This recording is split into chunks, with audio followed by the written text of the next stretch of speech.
The opinions expressed on this show do not necessarily reflect those of the Barbers Chat Network, our great partners at H&B Media, or any of our media peers. We're just five idiots who love sports and love to talk shit. If you're offended easily, then this show isn't for you. And for those of you who aren't offended easily, sit back, relax, and enjoy the show. Remember, it's only entertainment.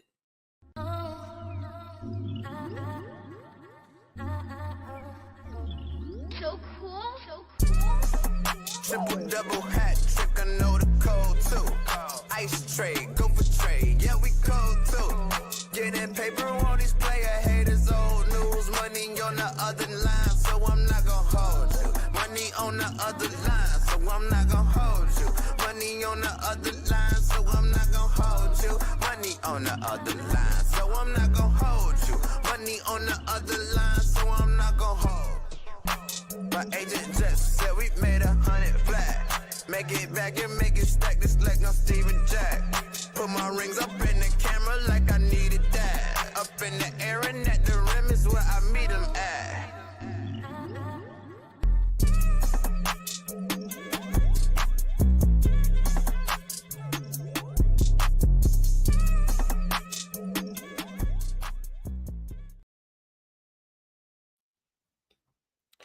What's going on, y'all? Welcome to another edition of I'm Not Gonna Hold You. It is Monday, November 18th, 2024, man. I am your host, Scott. Of course, you know where to follow me on all social media platforms at Barberchair Scott. You can follow the Barbers Chat Network at Barbers Chat Net on all social media platforms as well. Follow H&B Media at H&B Media TV on Twitter and at H&B Media on Instagram, man. Of course, you can subscribe to the Patreon, man, patreon.com/barberschair network. You can see right up here on the screen. If I can pull this up, here we go.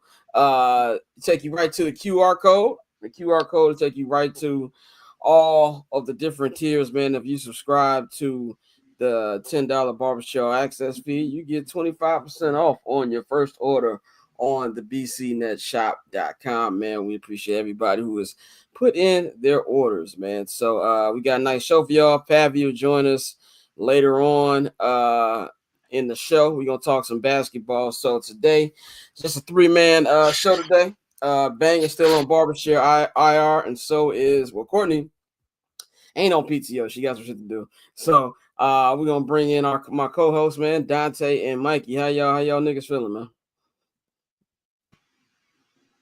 Chilling, my boy. What's the word? Pretty fucking annoyed. But how about you? Yeah, I'm about to say I'm glad you didn't wear the shades, like the victory shades that turned into sadness shades, and it's like, all right, my nigga, we gotta stop wearing those. You just no, I'm gonna keep wearing them. The Bears ain't gonna stop me from fuck them niggas. But Mikey, how you feeling, man?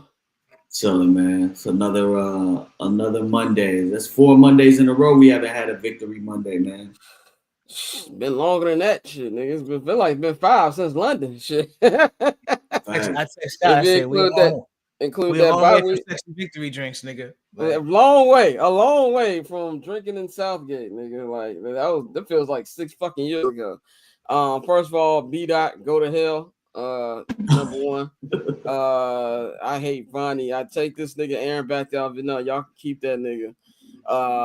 Orlando, I can't put that comment on. You've been putting some comments in the chat that would get our monetization taken away. So no, I am not putting that comment on the fucking screen, man. But yeah, man. So let's just get right into it. The local hour is here. Bang is not here to sing, and I will not be doing that either. But this is the Chicago Sports Local Hour. Shout out to everybody watching on Instagram. Even though they're probably gonna cut this off in an hour for whatever reason.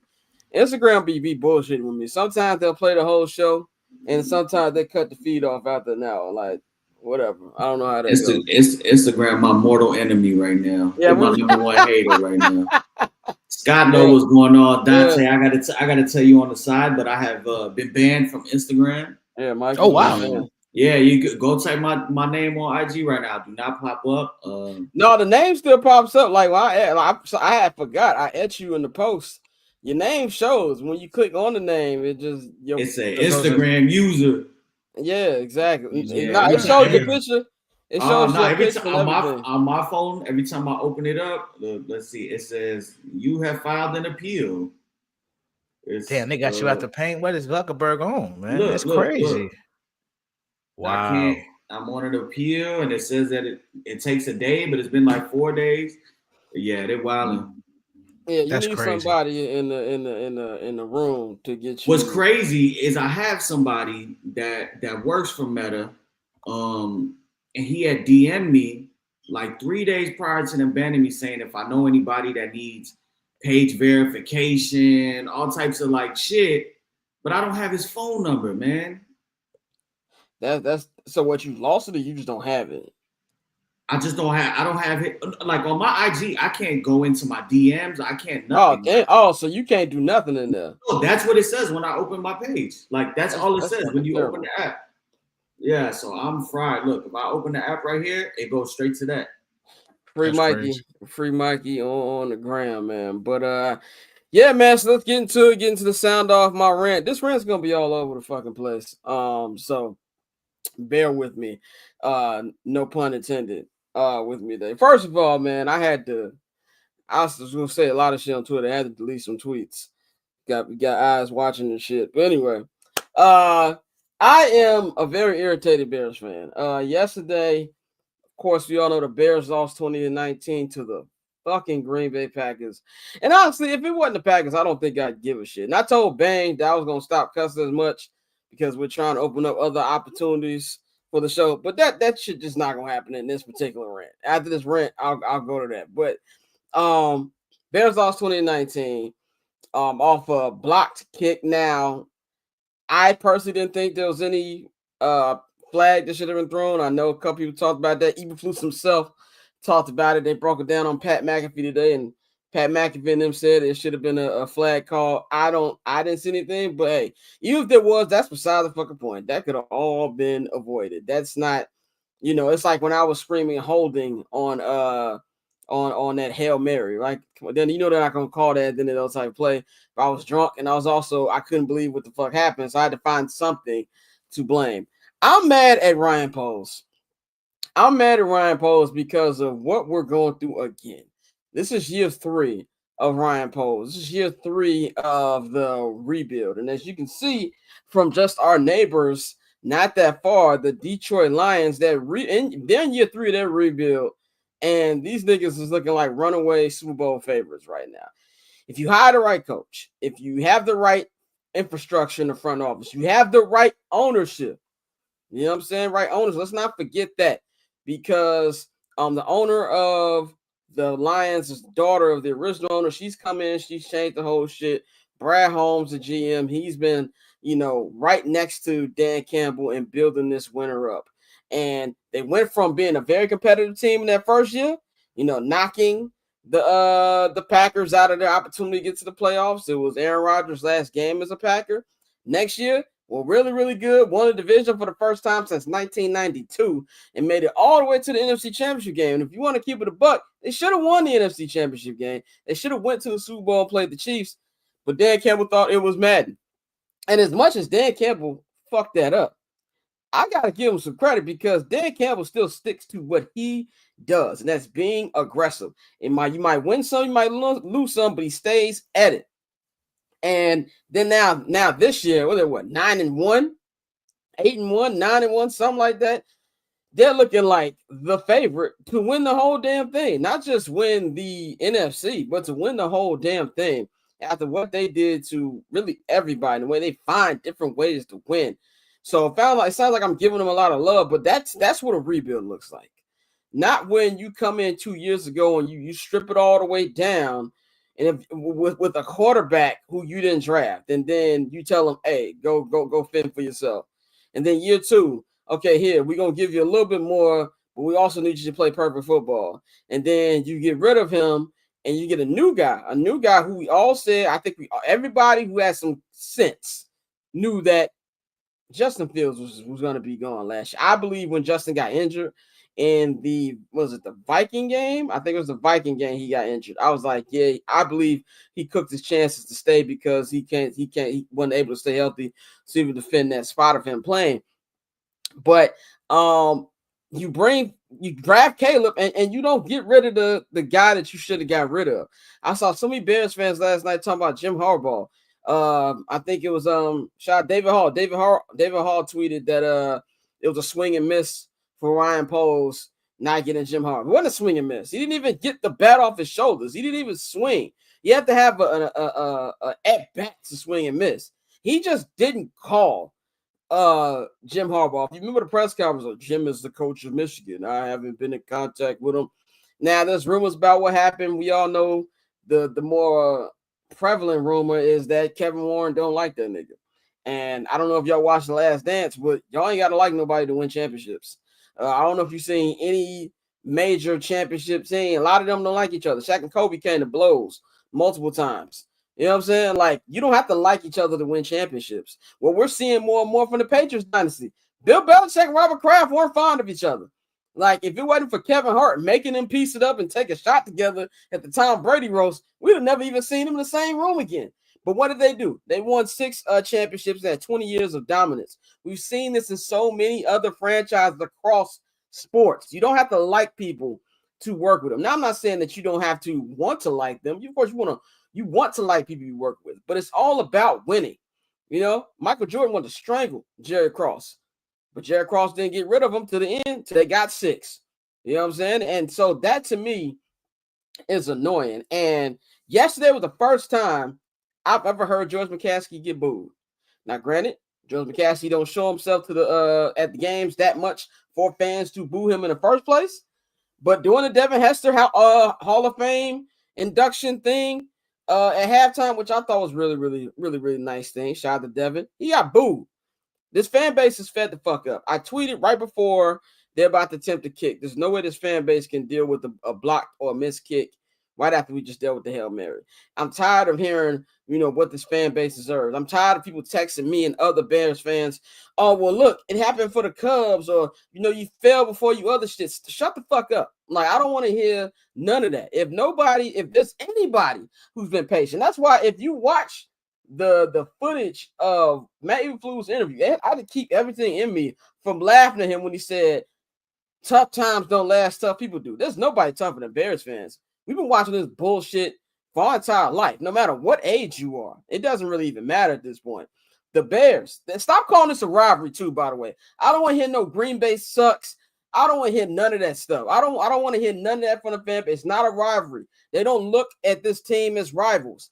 That stadium, which was cracking, I give them that. It was half Packer fans. They don't have no respect for Soldier Field. They don't have no respect for the Bears. They come in and they kick their feet up on the couch, drink your juice you got in the refrigerator, and turn your damn channel on your TV and tell you to do something.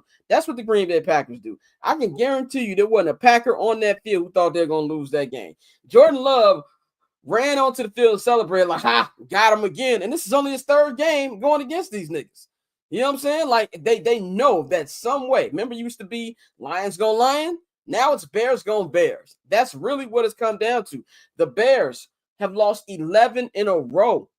11 in a row to the Green Bay Packers. That is the largest win streak between any two teams in NFL history.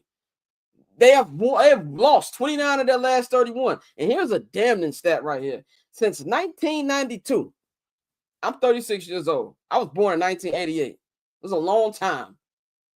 I was 4 years old in 1992. So since 1992 to now, the record is 52 wins for the Green Bay Packers and 15 for the Chicago Bears. That is embarrassing. How do you, as an owner, as anybody, and we always hear about how much they take the Packer game serious. I can't tell.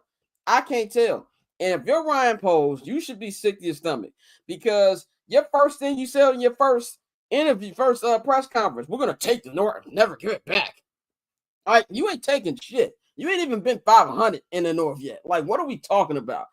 I know y'all have tradition. We don't want to fire coaches mid-season. I've been in a lot of locker rooms in my 4 years covering this team, and I don't think I've heard one as quiet as one I was in yesterday. Dejected players. Montez Sweat looked like he saw somebody get killed in front of him. Jalen Johnson stayed on the field for like 10 minutes after the game was over. Before we even got let into the locker room, it was mass players leaving the locker room, probably going to do whatever rich niggas do, and you could just hear the silence in there. We talked about this in the pre-show. That team is not going to give the effort they gave last night. That shit's done. So to me, You just got to get rid of them. They're not going to. They're going to continue to do this for the next 7 weeks. This is not like we've got 2-3 games left. Just get these next 2 weeks. You have 7 games left. That's damn near 2 months. The season don't end until like January 4th or 5th, depending on what day they book that game. And to me, as a Bears fan, and one thing I better not hear from Ryan Poles, whenever the hell he does speak to the media again, is that, well, this shit was about developing Caleb. Bullshit. I accept that from the fan base because that's what we are in now. That now it's all about developing Caleb. This was about winning. That's why you went out there and gave him a 4th rounder for a veteran wide receiver in Keenan Allen. That's why you went out there and traded for a Montez Sweat. That's why you went out there and you paid Jalen Johnson. You did all these things. Drafted Rome Odunze with the 9th pick instead of going defense like the Bears usually do. You said on Hard Knocks, this is the deepest team I've ever been around, which is bullshit also again. That offensive line was bad again yesterday. Only had 3 sacks, but it should have been more than that. But thank God Caleb decided to use his feet. And now you're going to try to sell that's not about when you said on Hard Knocks, this is about winning. It's time to win now. Those are the final 3. Those are the final words said on Hard Knocks before the final episode ended. It's time to win now before it went to credits. And now look at you right back in the same situation. I know everybody keeps saying the Bears are cursed. They're not cursed. They're not cursed. They're just dumb because they keep hiring the same motherfuckers. This is the third coach of our last 4 coach who've had a field goal situation like we saw yesterday. Who could forget the second down field goal from Mark Trestman against the Vikings? Who can forget the field goal that Matt Nagy against the Chargers? And I saw a clip of that. I forgot how damn arrogant Matt Nagy was. And if he's going to be the Jets coach next year, God bless Jets fans because it's going to get worse. And then what Matt Eberflus said yesterday, it's the same thing. I've seen more quarterbacks of the Bears robbed of glory than I can count. We had yesterday, it happened to Caleb twice this year. I'm not going to call it a game-winning drive because they didn't win, so it's not a game-winning drive. But he put them in position to win twice. He should have had a win in Washington, and he should have had a win yesterday. He was making throws yesterday that made Tom Brady lose his mind. You know what I'm saying? And now you got those two. Who remembers the double doing? People forget about double doing. Mitch walked them boys down. Mitch and Allen Robinson got them in position to win, and they didn't do it. Remember, it was Jake Cutler, the 4th and 8. That over the shoulder touchdown throw to Brandon Marshall that gave him the lead. And then Chris Conte want to act like he didn't know what was talked about in a timeout 2 seconds before. It's just over and over. So they're not cursed. They just have dumb leadership. That's just really what it's about. The team is not going to get sold. I hate to break it to Bears fans. They're not going to be sold. They're just not. You open up the year manual, there's more McCaskies than I can count. And that somebody is going to continue to be involved with that team. We just got to hope now. Matt Eberflus is gone. He should be gone now, but he's going to be gone Black Monday. Now you got to hope they actually get a new head coach to lead this team and actually take this kid who we have seen as much as he's fucked up this year. He has shown the talent that he can be that guy, that you can have a coach that molds him and puts him in the right direction so you don't fuck him up. That's what we need to see, man. So Ryan Poles not trying to hear that. It's about Caleb bullshit. This is supposed to be about winning, and you failed. So that rant was a little long, but you know, I had to get some shit off my chest, man. But let's get into the actual breakdown of the game, man. Man, I'm gonna go to Mikey first, man. Mikey, what's your initial thoughts of the loss last night? I mean, the first thing I had said to my boys when we were watching the game and the blocked field goal was missed, the only thing I could say was of course this field goal would be blocked, of course, because why wouldn't it? Why wouldn't it be? We're Bears fans. It's the Chicago Bears. Why do we deserve anything? And that's just how I kind of felt. You know, I was dejected for that first 2 minutes, and then I was like, all right, on to the next, because once you go through the Hail Mary loss, everything else, how any other way, terrible form of losing is just extra, extra salt being poured into the wound. As we go back to the beginning of the game, I really was encouraged with the way the offense had played. 19 points isn't going to cut it, though. You look back at the scores yesterday, 19 points only wins you one game, on the slate. And that was just, beating the Steelers and the Ravens because they only scored 18 points. but I thought that the offense played efficient.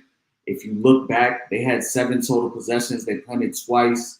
And these drives were long, 11 play, 10 play, 12 play, 8 plays. You know, we had long sustained drives. You win the time of possession battle, 36 minutes to 23. You win the third down battle. You win the takeaway battle by getting the 1 interception. Everything that could possibly happen for a team to win was there, except the fact that on the very last play, the coaching reared its ugly head. The execution from the players reared their ugly head, and we're back here, 2 weeks before or a week before Thanksgiving, already on draft and tank watch. You know, we're already in the top 10 pick position. So this is not how I expected the season to go. I thought, and we talked about it on the pre-show, this is the best effort that the Bears are going to give for the rest of the year. Yesterday was their last-ditch effort to fight, still to be in the hunt for a playoff spot. You had a lot of noise around the building with the Thomas Brown elevation due to the Shane Waldron firing, all of the noise going on, with Flus and everything being magnified. Shout out to Mike Greenberg, Greeny, not letting up, not getting his foot off of Flus's ass and the McCaskey family's ass for continuously putting rookie quarterbacks in this position. So I felt they were going to come out and give a valiant effort. They finally scored in the first quarter, albeit a field goal. They finally got on the board there. I thought the play calling, I thought everything flowed.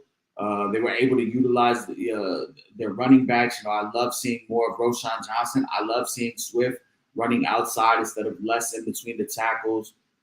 DJ Moore was able to, get the ball in his hands and make some plays. I still don't see a connection between Caleb and DJ Moore on more vertical passing routes and more downfield stuff. I'm not talking deep, but just even intermediate. You don't see that connection that you see that he has with like Rome Odunze yet. They're obviously going to have to work on that. But getting the ball in the DJ's hands and letting him make plays, that was a great sight to see.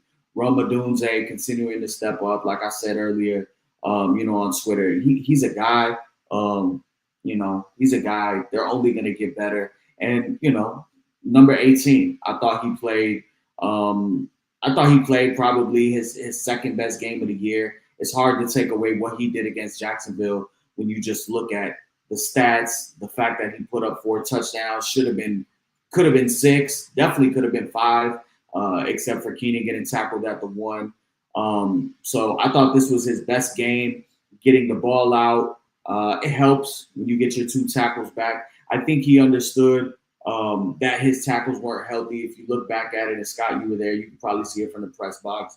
Braxton Jones was kind of limping all over the field, but he gave it a valiant effort. And, I thought we saw some good things. I think we see some things. This is the only thing that we have to look forward to going forward the last 7 weeks of the season. The offense progressing, Caleb building a connection with Rome, Cole, and DJ, seeing some more explosives out of Swift and Roschon. But that's it. Coaching really reared its ugly head, I think, in the fourth quarter. And that's what happens when you have a defensive-minded head coach who coaches, scared and not to lose. You look around the league. I know you mentioned Jim Harbaugh's name. Jim Harbaugh yesterday did 2 things amazing within the final minute that we do not see from Matt Eberflus, and we have not seen from Matt Eberflus. He didn't play for a field goal. He still continued to run the ball, and you've seen that they were able to break one off with J.K. Dobbins. And then on the Hail Mary, he had a timeout to use, 3 seconds left. The ball was at the 50. Same exact situation as Bears Commanders. And what did he do? Hold on. Let's call a timeout. We don't get to take these. These timeouts don't roll over to week 12. Let's take a timeout.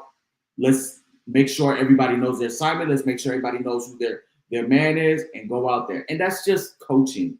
You see it around the league. Stefanski did it against the Ravens a couple weeks ago. That's just coaching. And we have a comment right here from that guy 44. and I'm gonna keep it a buck. I was the only one in the basement. He says Flukes didn't go for that 4th and 3. Shaking my head. I was the only one in the basement with my family saying I would have went for it. Everybody in the press box said they should have went for it. Everybody. Yeah, I would have went for it. You're on the Packers. I believe I have it right here, but I believe they were on the Packers 49-yard field goal. So you're on their side of the field. I didn't have any confidence that the defense would get a stop. We saw they went ahead and they gave up, 2 big plays, and Jordan Love, 1 big play, and Jordan Love went ahead and punched it in for the game leading touchdown. But I thought that at a 4-5 team who had built some momentum on offense, that was a long sustained drive. That drive right there was 12 plays. It took up 7 minutes, and it ends in a punt on their side of the field. I would have went for it. Even then, if the Packers go ahead and score, you still had your 2 timeouts. You probably would get the ball back in the same situation to take to try to win the game. The Packers needed a touchdown anyway to take the lead. A field goal wasn't going to cut it. I would have went for it, but that is just playing scared. I had text y'all yesterday. Dan Campbell and the boys were up. It was like 42 to something crazy. It was 4th and 2. And they went for it. Yeah. From the Jaguars 13. You could just kick the field goal. No, they still went for it, got it, and then they threw a touchdown. Like, that's how you make sure that you don't have any fuck shit happen to you. You keep putting on points. As long as you're given the opportunity to put up points, put up points. And I felt like they just coached scared, and, it came back to bite them twice in that 4th quarter. And, that's just the Matt Eberflus era. That's how we're going to remember it. Yeah, and that guy 44, you said Jalen might have had his worst game. I mean, Jalen was real distraught about that in post game, that he's about the Christian Watkins tackle. And there's one thing I want to say before I go to Dante. I think, or was it Orlando had this question? I'm trying to scroll up. Yeah, so if this team wins less than 6 games, it's supposed to say, look, I would be absolutely stunned if he's fired. Josina Anderson hinted on a surprise GM being fired. I do not think that would be Ryan Poles. This is my thing on Ryan Poles. If I take my emotion out of it, my fan anger out of it, if I was the owner, I probably still wouldn't fire him. I think I would probably give him one more chance. But I will say, if he did get fired, I would have no problem with that, because that means that Kevin Warren had enough. And then that shows me a little bit more about Kevin Warren, which I know nothing about Kevin Warren outside he's been trying to get the stadium for 400 fucking years, it feels like. And now he's trying to get the South Loop lot. Like, dude, you got all this land in Arlington. Just get it done. But no, I would be actually kind of shocked if Ryan Poles got fired. Dante, what's your take? Look, you had a more enjoyable time watching the game than we did. But what did you think about the game? Oh, yeah, because I was watching J-Mo light that bitch up. I did not concern myself with it. I actually watched it last night, and then I watched it again before we did the pre-show meeting. And I text Mikey after the game, like, yeah, we cooked, bro. Like, I feel like the effort is probably going to fall off a cliff. I mean, obviously, they still professionals, and they got pride. But at the same time, I think the idea, did Flus lose the team as a certainty? Like, there needs to be a change, and you need to break that tradition and actually let him go before the season ends. Just the consistent bad decision making, like, the coaching scare, even playing for the field goal, like you said, for just a few hours later to see a team in the exact same situation and they do the exact opposite and show you exactly how it's supposed to be done. And it's like, come on, bro. How many years do you need to see this? How many chances do you give the man? As far as the offense, I was really I enjoy what I saw. I would have liked to see them cash in more. I think that's something that we've obviously talked about all season. But one thing with Thomas Brown, we did see a lot of pre-snap motion. Like you said, a lot more balance, and Caleb actually used his legs a lot, and I really like that. And because he used them, but it was safe. It was never him trying to run anybody over. It was never him, running through the middle of the field unless he absolutely had to. It was more so get 6 or 7 and get out of bounds. And, that was perfect because, it kept the defense off, not being able to just pin their ears back. He didn't take as many unnecessary sacks. He looked more decisive where he would just go into his first read or he was taking off running. when the plays that did develop, we saw some really good throws. You see some of those special throws we talk about. You saw a couple of those in this game. But overall, the blocked field goal goes back to the poor decision by your head coach to not try to get more yards when you have, like we said, 38 seconds in the timeout. And how many times do we come back to, well, Fuchs made a bad decision in the fourth quarter and we lost the game? Like, this has been, since the Cleveland game. We listed the fourth quarter games where they had a 90+% chance to win and they blow the game. So, I mean, when you're consistently bad in these clutch moments, and you've shown us that there hasn't been any change. Like, even with, switching coordinators trying to, add new life. How many coaches is this fire, Mikey? 13, 14? This is I think, like 12. Yeah, it's like the 12th, and this is the third OC in the last 12 games. Yeah. So, I mean, I don't know how, as an organization, well, we know how, but you cannot sit here and, talk about it's time to win. Ryan Poles, you put the pressure on this team. You said the time to win is now. You said that. We didn't say that. We bought into what you were saying. We bought into the hype of what the team was supposed to be bringing to us, and that's not what we've gotten. So, after watching the game again, it's like, damn, this team could be really good. But then we've always had teams, and we've always seen teams in Chicago that could be good, and it's just a matter of whether they go from here. So, I think this season is shot.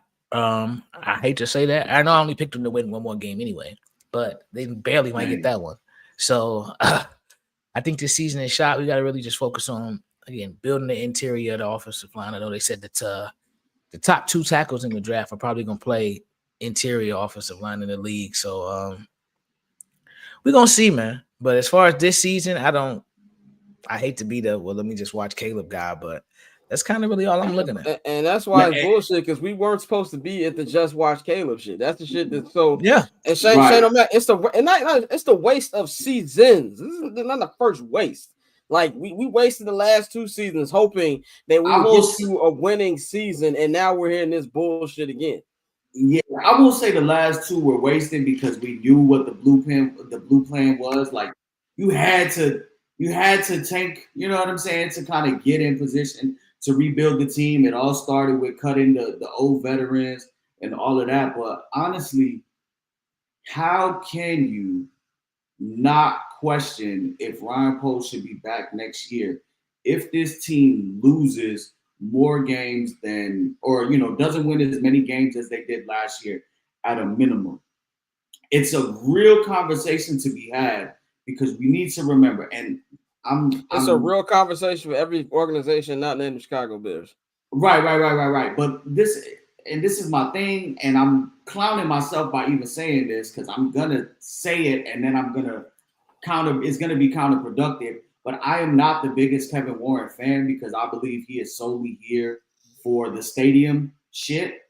But it being that he is above Ryan Poles, and he has been given the autonomy to kind of, weigh in where he has to. He was not here when they hired Ryan Poles. Obviously, he was not here when they hired Mike Eberflus. What if he sees these skill position players? He sees this roster. He sees the cap space. He sees the pick, another soon-to-be top 10 pick, and he says, you know what? I want my own guy. I'm going to be here probably a little bit longer than I expected, because I still don't have a shovel in the ground for this stadium. Kevin Warren will not be fired. Kevin Warren will be the one seeing who will be the one that sees this stadium built, whether it's in Arlington Heights, whether it's in Chicago, whether it's in my backyard, wherever. He's going to be here throughout that. So he's really, him and Caleb are going to be the ones that outlast everybody if he decides to hang up that size 58 fucking suit jacket and really roll up his sleeves and get to work.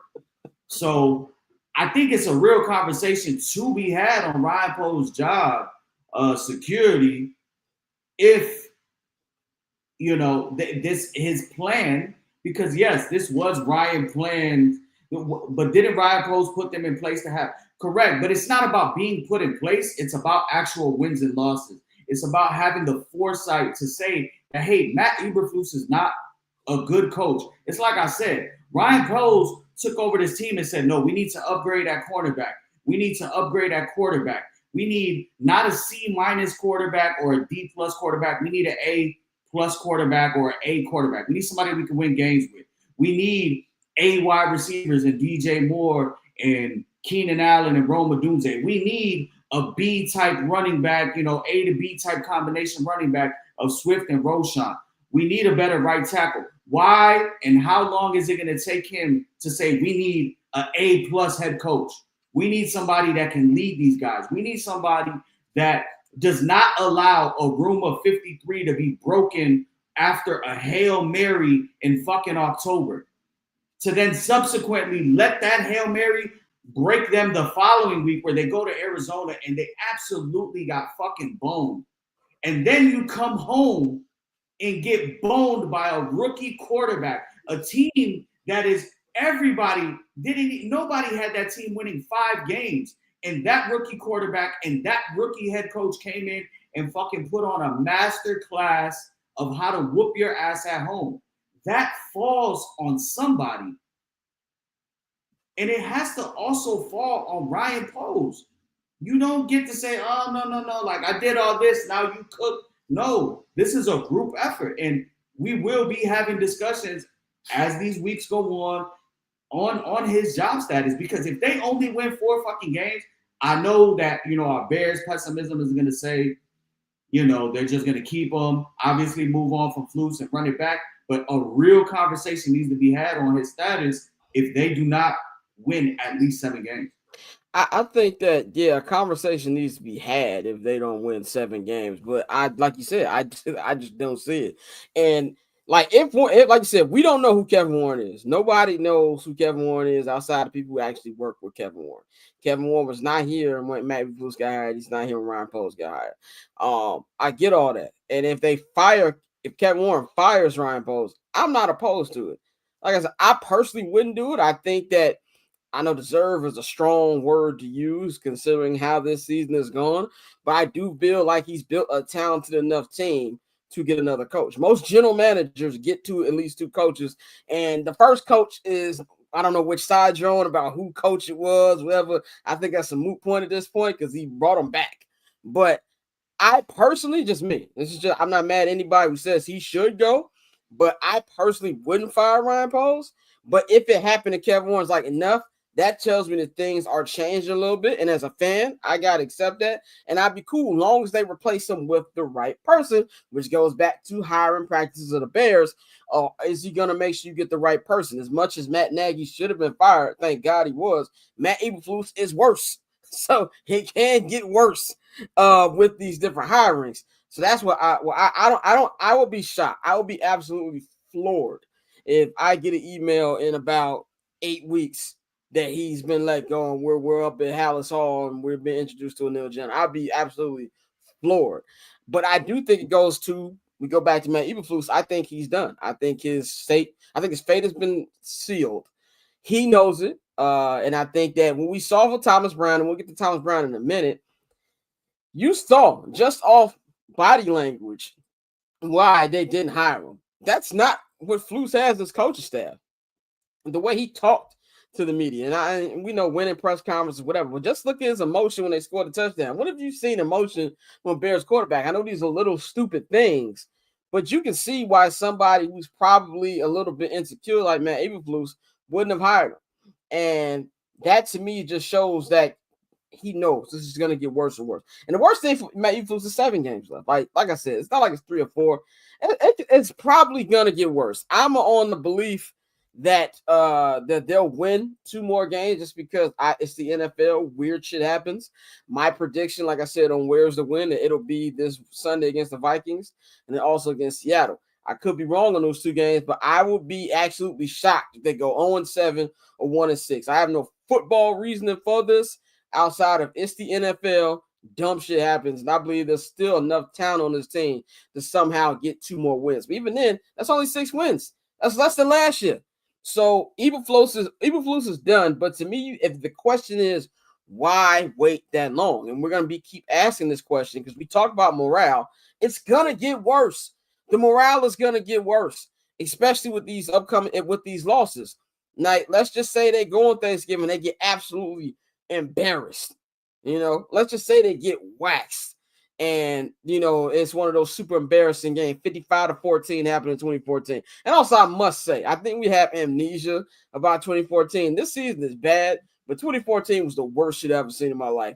Just on the field and off the field. Like, that was a reality show, how bad 2014 was. But to me, that is why it's going to get worse. And if you're Ryan Poles, if I can pick up the pulse of the locker room, and that's not my team that I run, and that I'm around 24/7, if I can pick up on this, how can't you pick up on it? How do you allow this to go? So if you do want to say that Ryan Poles should be fired, I do believe the way he handles these next 7 weeks should have a conversation. If they go 1-6 or 0-7, like you two say they will, and he don't get fired, like if you get 6 L's in a row, right? Let's say they lose again on Sunday and they lose on Thanksgiving in embarrassing fashion to the Lions. You have 10 days off after that. I know all the history they have. I don't know how you look at that and don't fire them. And especially if the offense looks good and what was Fluke's longest losing streak last year? I think it was 4 or 5. They started 0-4. And what was it before? Wasn't it like an 8 game or something? Let me look at that. You're looking at multiple. You're looking at multiple years of 5 games or more losing streaks. The road record alone should be a fireable offense. Like, we're saying all that. Hold on, they 1, 2, 3. You haven't won on a Sunday, bro. On the road, 6. Right? 6. So 6 no, last year. No, hell no, it's longer than that. Hold on. Yeah, no, we was ass, bro. It's longer than that. Jesus, we went on like that was the first year. Streak? Yeah, the first year because we won 3 games. First year they won on the 24th.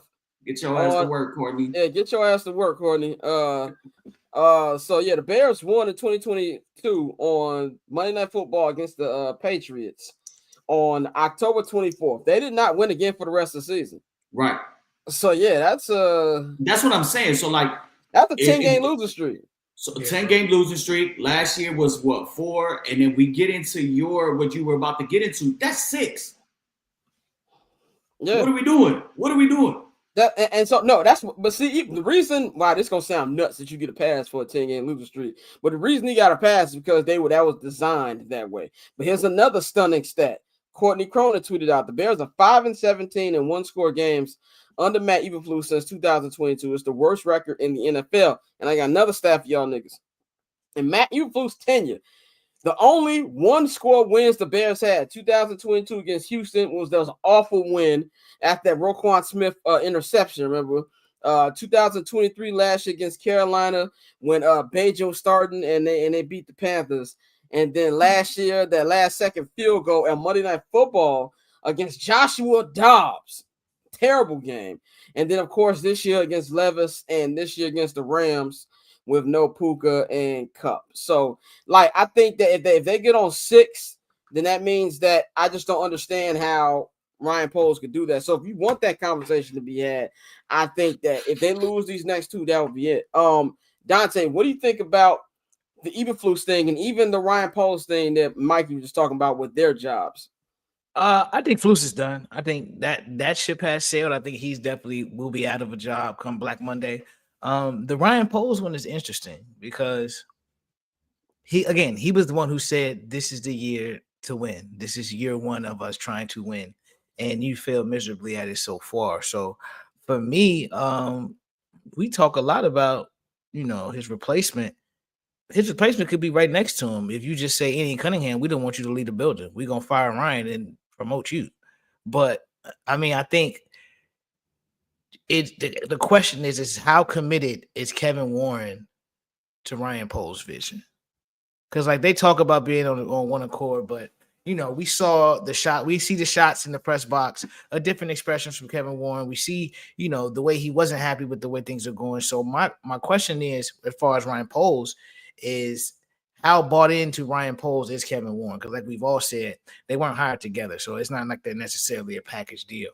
So Flus is out of there. You can forget that. He knows that. That's why he's starting to throw people under the bus now with some of the statements he's making and just doubling down on the stupidity. Something we've seen from every Chicago Bears coach to get fired over the past couple of years. John Fox did it. Nagy did it. Like, you know, they all go down with the vote. You know, so that hasn't surprised me in the least bit. So now it's just a matter of, do you trust Ryan, who has whiffed on the majority of the offensive linemen that he's picked? Do you trust him with the money, with the picks, you know, with the flexibility to actually fix this offensive line and put Caleb in a, you know, position to succeed?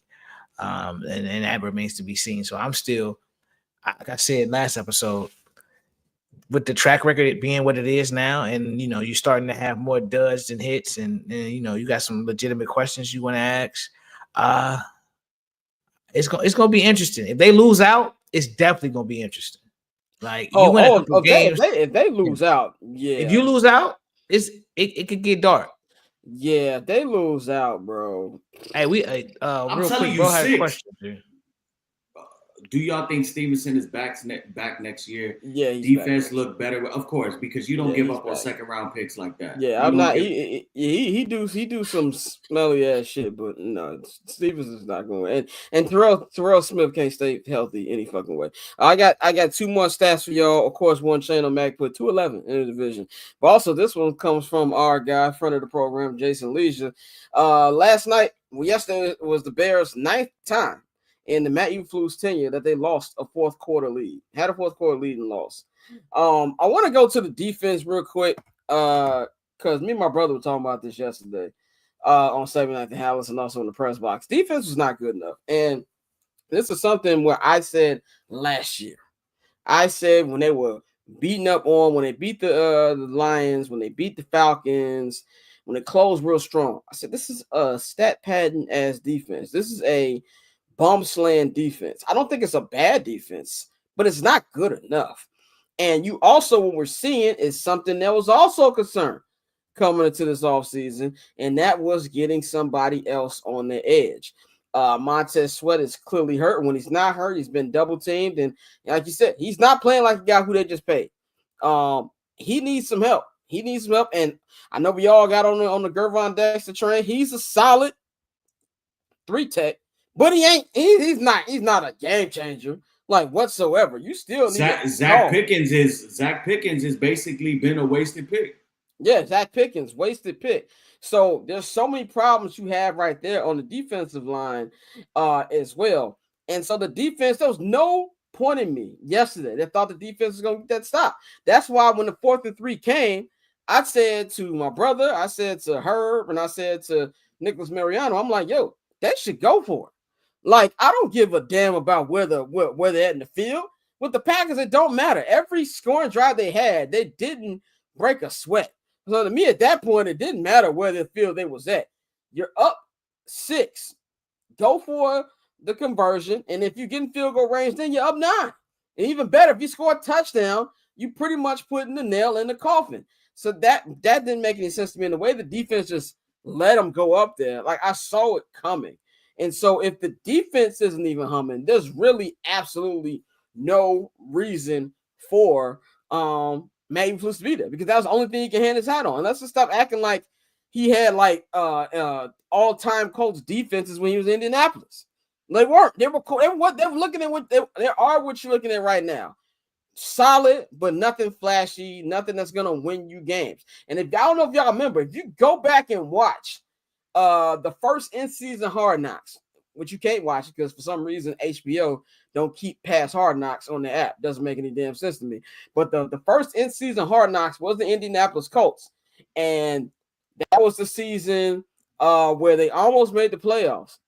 But the reason they didn't make the playoffs because Matt Eberflus's defense couldn't keep their foot on the gas the last couple weeks of the season, and we're seeing the same thing. So, like, if the defense isn't where it needs to be, there's really no point in being here. So there's even more. If you're gonna look at it from that side, it's crazy to me. Any takes on the defense before I move on, or we're good on that? I mean, honestly, I'm tired of blaming the I mean, not blaming the defense, but like eventually they're always gonna crack because our offense never does enough to support them. So like, I'm at a point where I'm solid with the defense, bro. Like I do think we need to fix our run defense, get a 3-tech in there, a better 3-tech. But overall, there's too many times where we haven't been able to score 21 American points. Like your defense goes above and beyond to not give up a lot of points. Like I said, outside of the Mel Tucker year, I think that's 2014 you were talking about, where we were just getting our head kicked in. This has never been a defense that just leaves this offense out to dry. Like they give them short fields. I'm not saying it's bad, but if you're trying to win, this is not a special defense. And I'm not trying to take the offense off the hook. But that's like you just saying, there's 4 or 5 pieces that they're away from this being special defense. I don't think it's 4 or 5. And this is my thing. If the offense is better, they don't need to be special. Like I know this is Chicago and this is what we do. We need a solid defense and an offense that can score fucking points. Like situationally, when you lock in, bend don't break in certain key moments, a strong red zone defense. But I don't need the typical Chicago Bears. We got 8 Pro Bowlers on defense. Fuck all that. Can we score points? That should be the primary concern for me. So I'm good with the defense. Like but you can score points, but if you can't stop, like I said, they're decent. But fucking Jordan Love didn't break a sweat a lot of times. Nah, they only sacked him one time, and I can't tell you how many times they got home. They didn't even get to him. No, I felt like they got around him, but he was able to slide, step up, and make a throw or quickly get something to Josh Jacobs. Josh Jacobs was a force in the passing game. He had a couple receptions for big yardage. But yeah, like you need to be able to get home and put him on his ass, because one sack, that's not acceptable. And, on the other side, I know I was listening to you yesterday and you were saying this was a good defense. Statistically, they're top 15 defense. I think they're at 12. But they are susceptible to kind of being beat. Like the Packers have the type of defense that I think what Dante is alluding to. Give me a top 15 defense, but give me an offense that can move the ball and put up points more often than not. And I'm cool with that, because this defense was there to be had. Like I said, the Bears had 7 possessions. All of those possessions, the least amount of plays that they ran offensively was 8. You had a 10-play drive that led to a field goal. You had an 11-play drive that got a touchdown, a 12-play drive, 7 minutes that led to a punt. So like their defense is not the 85 Bears. Like there were points to be had on them, but I feel like in key moments, they just do not have enough on the edge rushers to be able to get home. And, I seen Orlando has said that Montez Sweat is on the milk carton. Montez Sweat is clearly banged up. He's dealing with the ankle. He's dealing with the calf. And teams are already knowing. And even offensively, Keenan Allen, his heel is cooked, bro. You can tell. He looks slow as fuck. Yeah. But defensively, this is not our best defense. And just to add another stat to you, we can move off of the defense, but we're talking. This ties into Matt Eberflus as an NFL coach. So this is between being the head coach and the defensive coordinator. He has 26 blown leads in the fourth quarter. 26. He's got about 5 to he's got a lot of them with us. He's got about 5 of them that are historical. 93% chance to win and higher for the Bears, and they've blown them. That has to be on his report card. Like Ryan Poles, Kevin Warren, McCaskey, whoever, they need to be up there. Like, hey, like you are responsible for that. Dante, you know about this. Every year, our job, we get a performance evaluation. What are you good at? What are you not good at? That is on his performance evaluation. That has to be an F. So this defense is not really that good. I knew what it was in the running game. Shout out to me taking Josh Jacobs over 70 rushing yards. That was a lock. Josh Jacobs touchdown, that's a lock, because we don't have any run stuff in there. But in the past, which was our forte this year, really our pass defense and the yards given up, Jordan Love was completing passes 14.1 of his passing yards. That's what he was gaining every passing attempt. I know that's a little bit fluctuated with the 2 big bombs, the one to Watson with Jalen tripped, and the one that was fucking some Mickey Mouse ass throw. But you got to play better, and this defense is just not there. The defense is not as good as Bears fans think they are. And I just want to respond to Kyle real quick. Kyle said, imagine if the defense didn't show up against the Titans.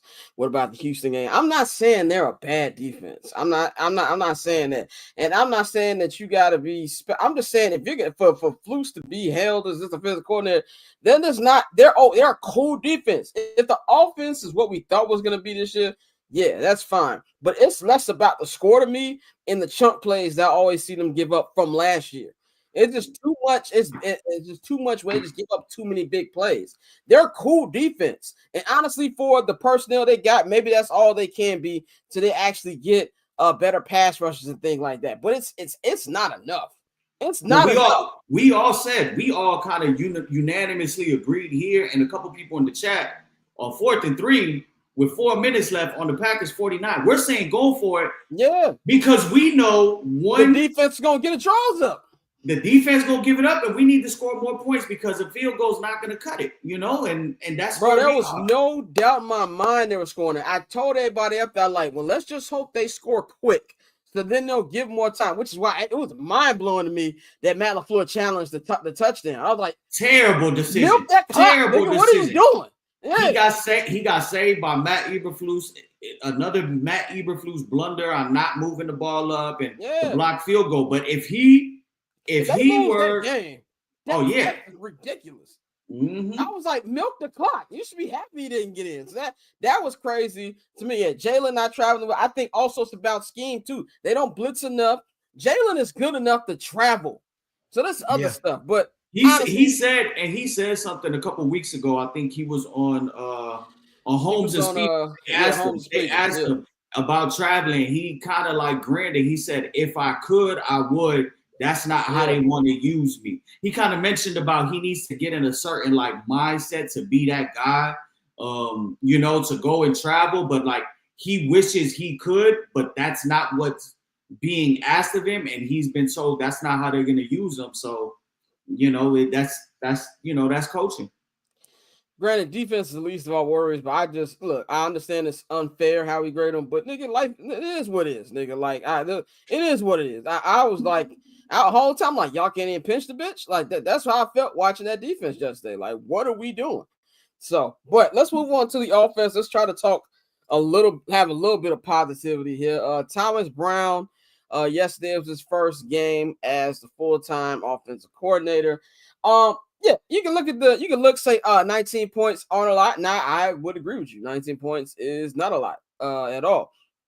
But unfortunately, we have to grade them on a curve because of where we are now at the season. Also because of how much prep Thomas Brown also had. Like, I feel like yesterday, a lot of plays he made, a lot of plays he called, which actually gives me a little bit more optimism. I'm pretty sure he just went to his go-to that he likes the most because he only really had 2 practices.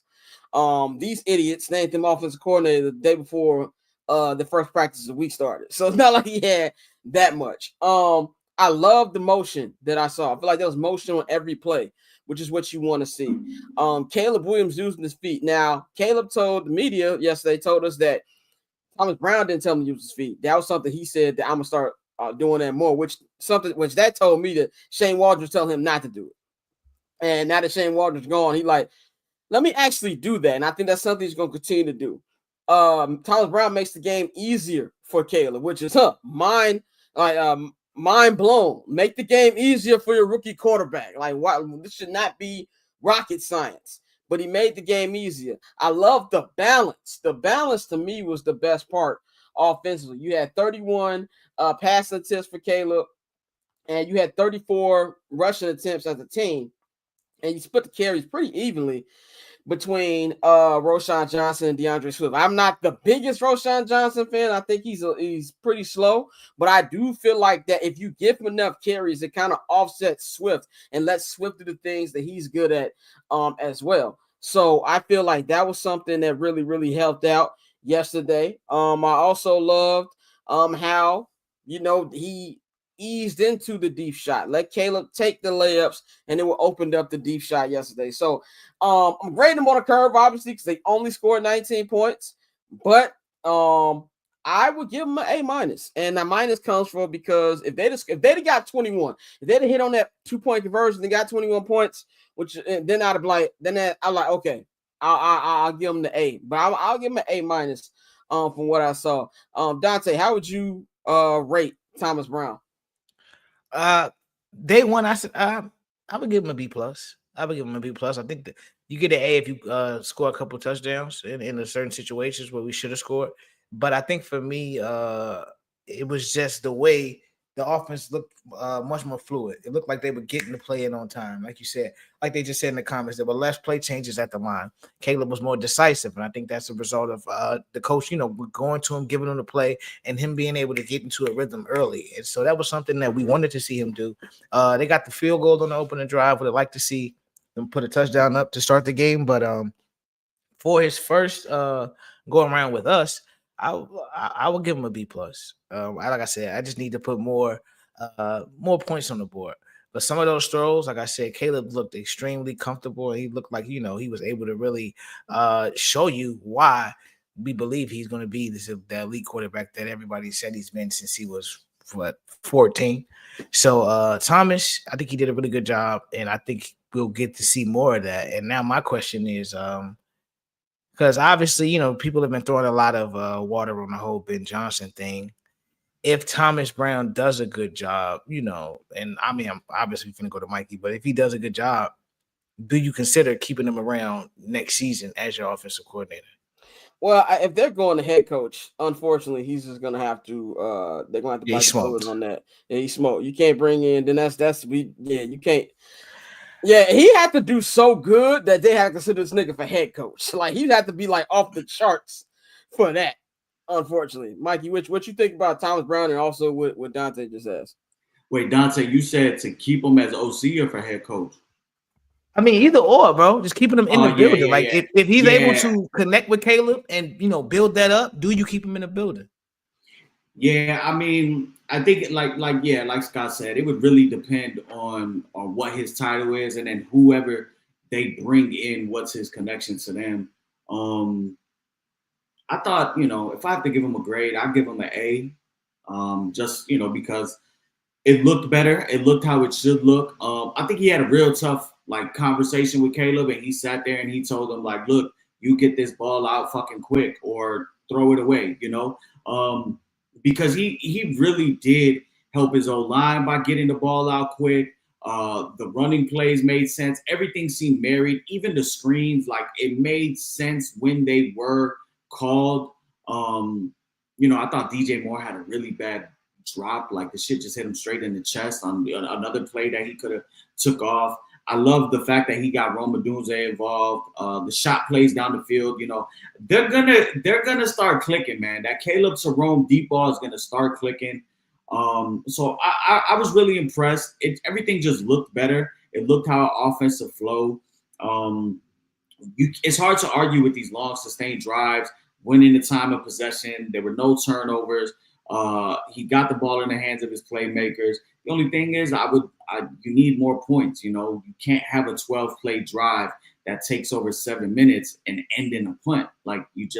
It can't happen. So they're gonna have to find ways to go ahead and put points up, and that being in the form of touchdowns, not field goals. But I was really impressed with him. And then obviously, we'll see what happens here over the next 2 weeks. Say the offense plays well. Say the offense plays against Minnesota, and then it plays somewhat decent against the Lions. I think that Lions game is going to be a shootout, but with the Lions still winning by double digits. You're on a 6-game losing streak. If you fire Flus, but Caleb is hooping and the offense is kind of doing well, maybe you give him a shot and see what he has towards the end of the year as the interim head coach. And maybe that kind of, propels him into being the front runner for next year. The guy that I really want, because I've pouring more water on your Ben Johnson dream, Dante. But the guy that I really want, Mike Vrabel, it's kind of been reported today that he is going to get the the Las Vegas Raiders job. He is the front runner for that. That is going to happen. They'll go ahead and satisfy the Rooney Rule and interview Patrick Graham, the defensive coordinator. But let's get the niggas out the way. They're going to get Graham, give him his interview. But after that, and it makes sense. I'm going to die on the Ben Johnson train. I know I'm gonna probably die on it, but I'm going to stay here. I know my death is inevitable, but I mean, right now, you like Spider-Man when he caught that train, motherfucker. Yeah, like, 100%. You holding on because it is not looking good, bro. Because I want to know how much credence is into that report. Last year we saw Ben Johnson kind of burn the Commanders at the altar. That they had the plane ready. They had the plane ready for him. He said, "Yeah, I'm not gonna be there." But it's also a lot of smoke around. It was another ESPN article today where it says that it just matches up. Where they keep bringing his name. I'm not saying it's gonna happen because I believe right. Pay that nigga when it happens. But there's smoke around it. Right. Now, so whether them idiots do it or not is a different story. I want to know how much smoke there was because when he burned the Commanders. Because when he burned the Commanders, then the reports started coming out from like Josina Anderson saying, well, they didn't want to pay what he was asking, and that was $15 million a year. Yeah. The McCaskies are never paying anybody $15 million a year, especially a first-time head coach. So I just don't see it, unless they do something out the ordinary. Be wrong. Yeah. Unless they literally. And that goes back to Kevin Warren. Kevin Warren.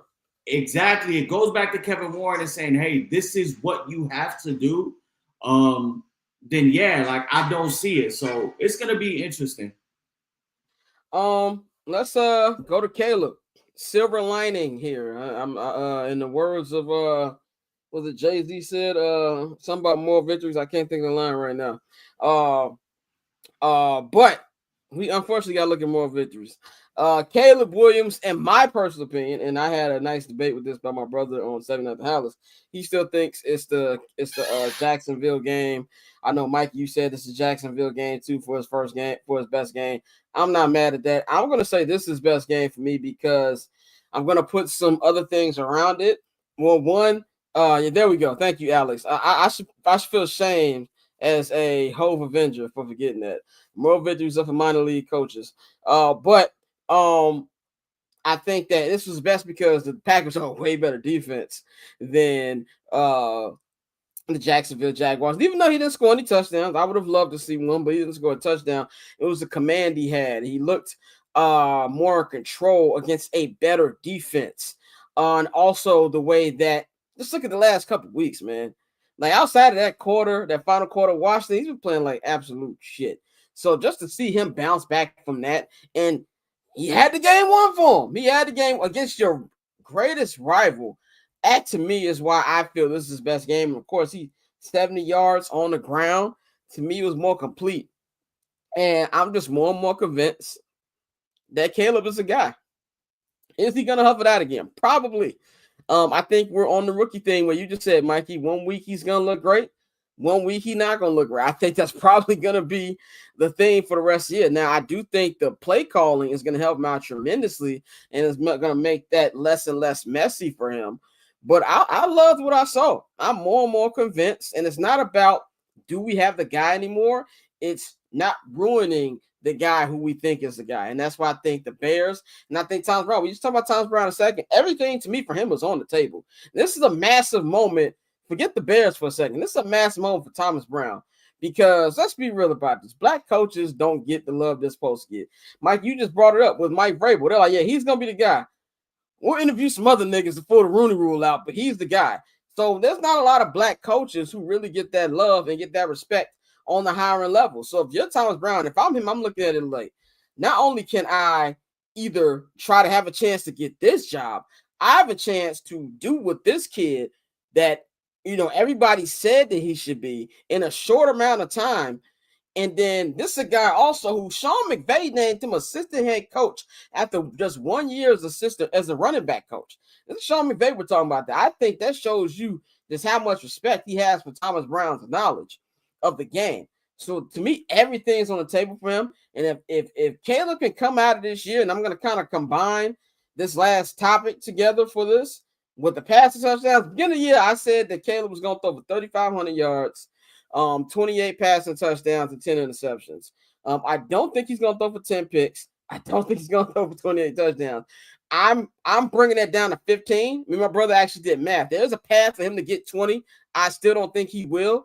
But I think if you can get over 3,000 yards. He's over, I think, 2,100 at the moment, almost 2,100 right now. I think 3,000 is still very much in play. And you get a 15 touchdowns and maybe like less than 10 picks for all the drama that you had in the season, the first 9 weeks before Thomas Brown came there. I think that bodes well for Caleb, and that bodes very well for Thomas Brown. So if there's anything I'm gonna take, I kept watching that final drive on repeat. He looked phenomenal, man. And especially with how much of a bad position the offensive line put him in. Back-to-back sacks. And he almost got sacked third time. Big time throw to Rome Odunze. Big time throw to Rome Odunze again in the Keenan Allen. Mike, you brought up him and Rome are really, really clicking. That's another dude I'm 100% convinced about. I know we can all sit up here. Oh, maybe it should go offensive lineman. Rome is a guy, man. Rome is a guy. He's almost at 500 yards already. You still got 7 more games. But and I think you're going to see more of the Rome and Caleb connection. So if there's anything I take from him, man, I think Caleb is showing us that he's got it in him. Dante, do you take anything from Caleb's play, and how many passing touchdowns did you have him with at the beginning of the year, and how many do you think he's going to finish with? I think I said something outrageous with the passing touchdowns. I know I'm nowhere near. I was wild. I was bound. You and Bang was wild. I was on my generational shit. I'm not gonna lie to you. So I said something crazy. So how many is he at right now? He's at 10. No, he's at 9. He's at 9. 9 touchdowns and 5 interceptions. He's got like hold on, I got this. Let me see. I got the yards right here. Here we go. He's got 2016 yards, 9 touchdowns, 5 interceptions. Wow. I think he will end up with 7 games left. I say no. Crazy thing, Jaden Daniels only got like 200 yards more passing than 1 touchdown. I think he'll throw for. He got at least another 1,100 yards in him. That should be pretty attainable. 9 touchdowns. By the way, happy birthday to Caleb Williams too. So there's the next birthday. Oh yeah, happy birthday. Happy birthday. I'll probably say I'm gonna go 16 touchdowns. 16? Okay. 16. Okay. He finishes with 16 and he throws 8 picks. 16 and 8. Okay, so what did you did you like what you saw from yesterday? I did. Like I said, he really looked more under control. And when he's under control, that's when you see the special throws. Like when he's hyped up, when you see those throws where he's throwing the ball 200 miles an hour. But like yesterday, you saw some balls where he really had to put touch on them. And he really had to, the throw that Tom Brady was like, I wouldn't have thrown that ball. When he tried to put it between the 2 defenders and Keenan got it, type of shit. Like those Brady are the throws was losing this shit yesterday. Yeah, he was screaming like a fan, but like those are the throws that you get from Caleb when he's actually, under control and looks comfortable. So I like what I saw yesterday. And I think, like I said, you hate to pivot to, well, we just got to see him grow. But I mean, that's what it is right now with the coaching situation. So I think, like I said, I think 16 and 8. I see people putting, 20 in there. I don't see them. I don't see 20. He'd have to go just because of the defenses we're gonna have to play. And I don't see another. For him to get that, you gotta have another like 4 touchdowns. Yeah, he gotta have a nuts game. Yeah, and I don't see that. Like Dante said with the defenses there. I had 27 total touchdowns for him and like 3,700 yards. Obviously, all of our predictions are fucking fucked for the season. Everything. Yeah. Playoffs, record, Pro Bowlers, everything. We fucking. If you want a nice hearty laugh, go back and watch the I'm Not Gonna Hold You Bears preview special. Facts. One of my guys hit me asking about where do I get my refund on the Bears over under wins. Fuck out of here, dude. But I think 7 games left. I think he could get 2 this weekend coming up. I'm gonna say probably 17. I say 17 touchdowns with only maybe 7 picks. If you really watch him, he really doesn't put the ball in harm's way. Which is something he's brought over from college. Which he doesn't really put the ball in harm's way. The one pick that and I had told you, Scott. I was like, I don't like the way Fluke's be talking about Caleb. And you're like, no, I don't think he's really shading them. And I'm like, if you really go back and listen now in hindsight with everything we know, you can tell he was trying to kind of like clip his wings a little bit and neuter him the way he was playing. Because there's no way that interception that he threw to Rome against the Colts that bounced off of Rome's, right off of here. It was in his chest. Yeah. There's no way that's on him. And the dude caught it one-handed with 1 foot right on the sideline. Unless he's throwing picks like that are miraculously, like he's not going to just throw it to anybody. So I got, 17 touchdowns, 7 picks, which is, I'm going to take that. How many yards? He'll get like 3,100 yards. Where's he at right now? He's at 2016. He'll get about 3,100 yards. I think he's gonna, some games, look at it like this. If the Lions are who we think they are, the Bears will be playing from behind. They will have to throw the ball. So he might have a couple, 275 games. If there's any Achilles heel for the Lions, I'm saying defense is still mid to me. I'm sorry. Especially with the injuries they got. But the difference is them niggas are going to score. That's the difference. And even if you look at it, and we can't rely on that Jared Goff will give us one anymore shit, because if you watching the Bears defense, you could just say, fuck it. Jared Goff still giving one, though. Nah, not with this new year game plan. We got 2 running backs. We can go ahead and give them 20 carries each. Go ahead and run it down the Bears' throat, and they will still put up 38 on us. So they're a different beast. But, I love what I saw from Caleb. I love the fact that he used his legs because he has to. It's kind of like, they kind of use the Justin Fields playbook, running the RPOs with them. And it works, because he can't do that. One thing I do want to see, if you are running to the left sideline, that ball needs to be in your left hand. Yeah. It should not be in your right hand, because you know what I'm saying? Like he running like this, holding it like this, like nah. So I was really impressed with him. I think he's looking good. I've never wavered off of him. I knew he was the guy. I think he's still gonna be the guy. And we're seeing that. Yeah, man. I think that's all we got for the local hour today, man. We're gonna take a quick break and then be right back on the other end. We're gonna have Overreaction Monday. We're gonna recap some of the top stories in the NFL. And I also want to talk a little bit about what the fuck was that Mike Tyson fight this past weekend. So we're gonna take a quick 1 minute break and we'll be right back on I'm Not Gonna Hold You.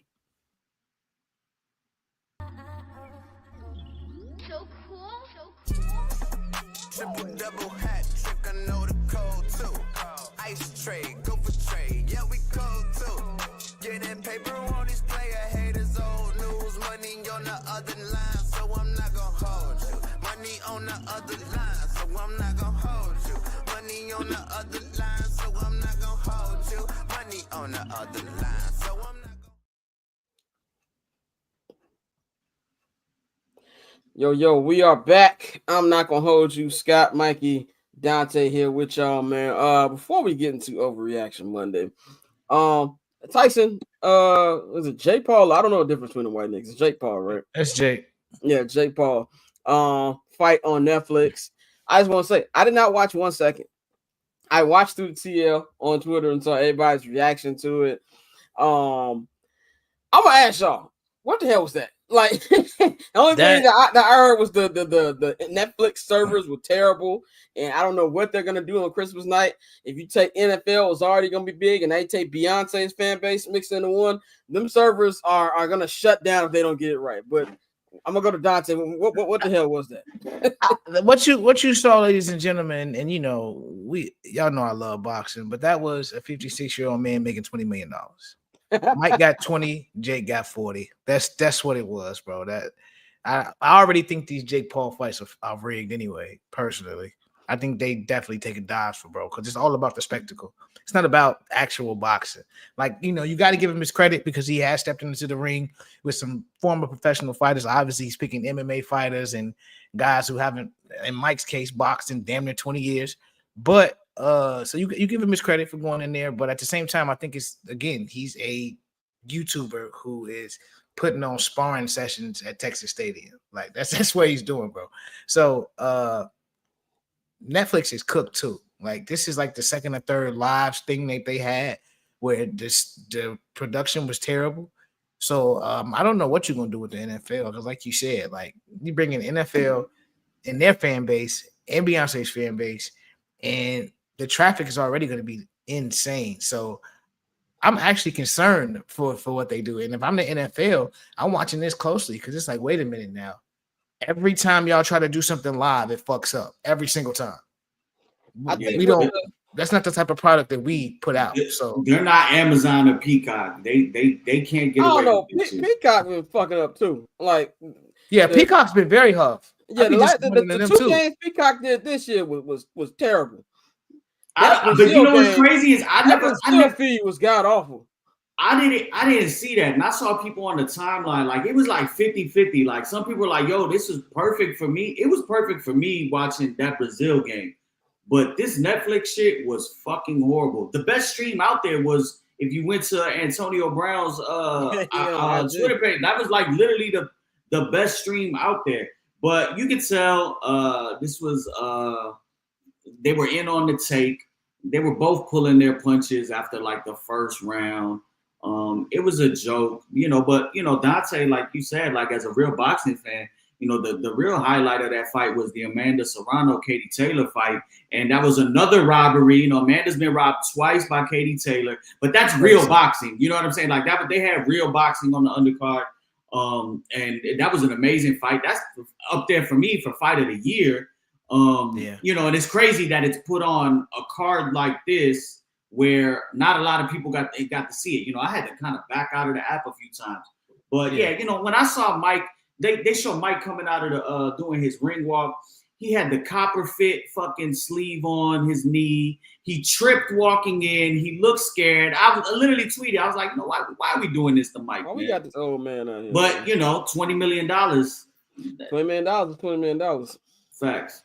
I'll beat my dad ass for $20 million for $20. I think that I didn't see it, but the last stream thing I saw on Netflix was a Tom Brady roast. It moved pretty smooth to me, but obviously the traffic for a Tyson fight is nothing that was on a Tom Brady roast. I think they said they had like 60 million streams or something. Yeah, I had my flag out. Definitely. I know Mikey had his flag out for the sit-around. Hey, she battled through that cut, bro. Like that cut wasn't no hole.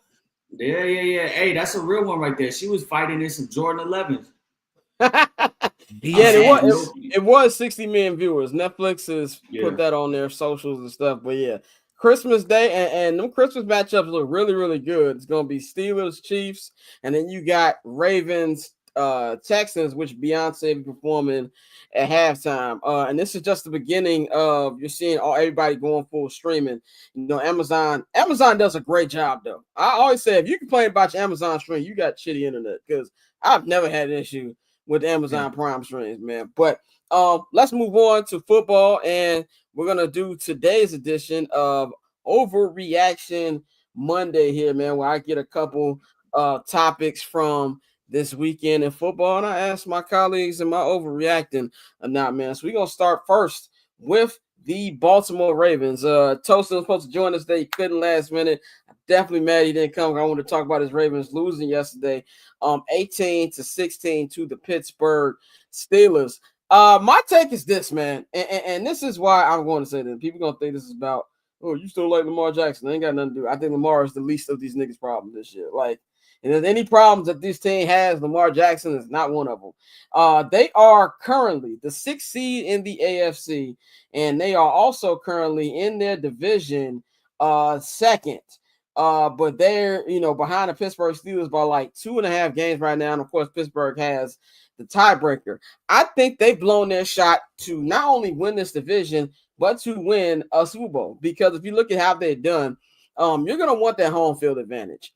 And with the way Pittsburgh's been playing, and we'll get to Pittsburgh later on in the show, you're going to have to go on the Heinz Field again. And by the way, I don't care what the name of that new stadium is. It's Heinz Field forever to me. You're going to have to go either into Arrowhead, or you're going to have to go to where Buffalo plays. And the way the style of football this team plays and how bad their defense is, I think they're done. I just think that, I said this at the end of last year when they lost the AFC Championship game at home. That was their best shot. Because when you have a chance like that to beat the Kansas City Chiefs, and we thought that was the lowest it was going to get offensively, but then this year happened, we said that's when you got to get them. And I don't blame, even though Lamar Jackson threw a duck in the end zone, I don't blame Lamar for that game. I blame John Harbaugh and to say, you know what? We're going to stop doing what we do well, which is run the football and prove to y'all that Lamar can pass. And so when you blow an opportunity like that, and if you look at the NFC with the Niners blowing a couple opportunities these last couple of years, eventually you're going to come back down to reality. And I really feel like they are dealing with that right now. And I think they're done. I think they'll be a wild card team. I think they'll make the playoffs, but they very much have first round exit written all over to me. Mikey, what you think about the Ravens? Do you think I'm overreacting about their division and playoff chances? And what did you see from them, not just last night, really this entire season? They've also lost a lot of games they've had no business losing. Yeah, I think for the division they might be cooked. That's a tough hill to climb. You still have Steelers again, Eagles, the Chargers team that not many of us really thought would be much of anything this year, and they're proven to be one of the better teams in the AFC. You got the Texans on Christmas, like you said. I think you're gonna need some help. They're gonna have to get back here in the W column and take care of business, but also they're gonna need Russell Wilson to probably have one of those Russell Wilson type games. And he had one yesterday. Exactly. There was a problem. And you know what? And listen, they lost by 2, and Justin Tucker missed 2 kicks. That game was there to win. Justin Tucker missed 2 kicks. Derrick Henry fumbled for the first time in like 3 seasons. Sometimes it be like that. Division games are like that. We saw that, in real time with the Bears-Packers game. So they're just going to need a little bit of help right now. I think they kind of, now you're talking about 7-4 wild card spot. You got a team like the Chargers that's playing for a wild card spot. So you got a really big Monday Night Football game coming up against a team here that, you're going to be playing for seeding. So for the division, they're cooked unless they can get some help. And, wild card spot, it could get really ugly here with Chargers. Wild card conversation is real murky right now. Yeah, you got Chargers, Eagles back-to-back, and then Giants, that's a layup. Steelers, Texans, Browns, So they got a tough one there. And, I think the Steelers have a pretty decent schedule here coming up. I know they still have some games in the division. They got 2 with the Browns and 2 with the Bengals still. Chiefs, 1 more with the Ravens, Eagles. It's gonna be a close one. It's gonna be a close one. Like I said, the way the Steelers are playing, it's gonna have to come down to Russell Wilson tricking off and the other team really taking advantage for them to get back in that division.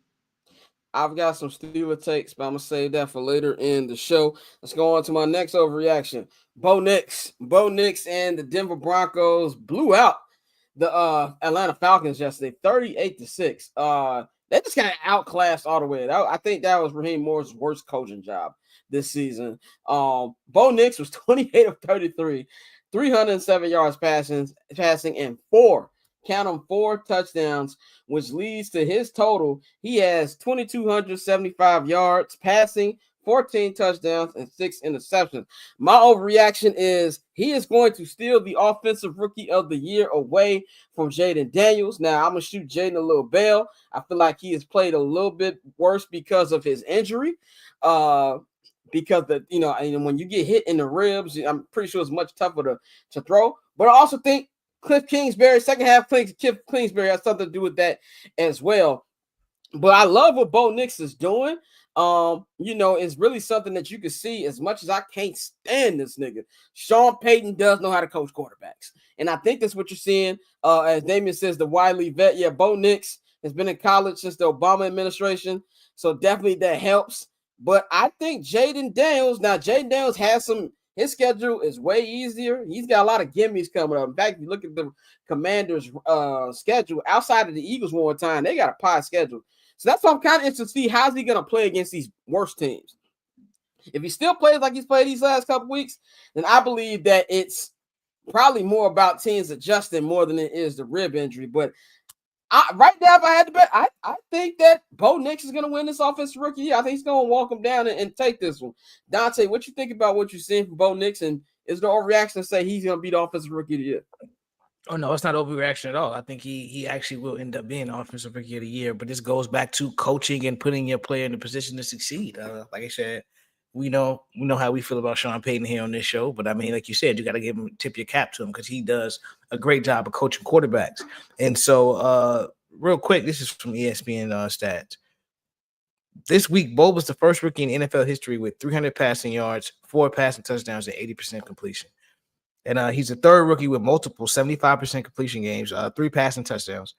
And he joined Dak and Justin Herbert as the only 2 to do it. So you have a guy who, we've made the jokes about his age.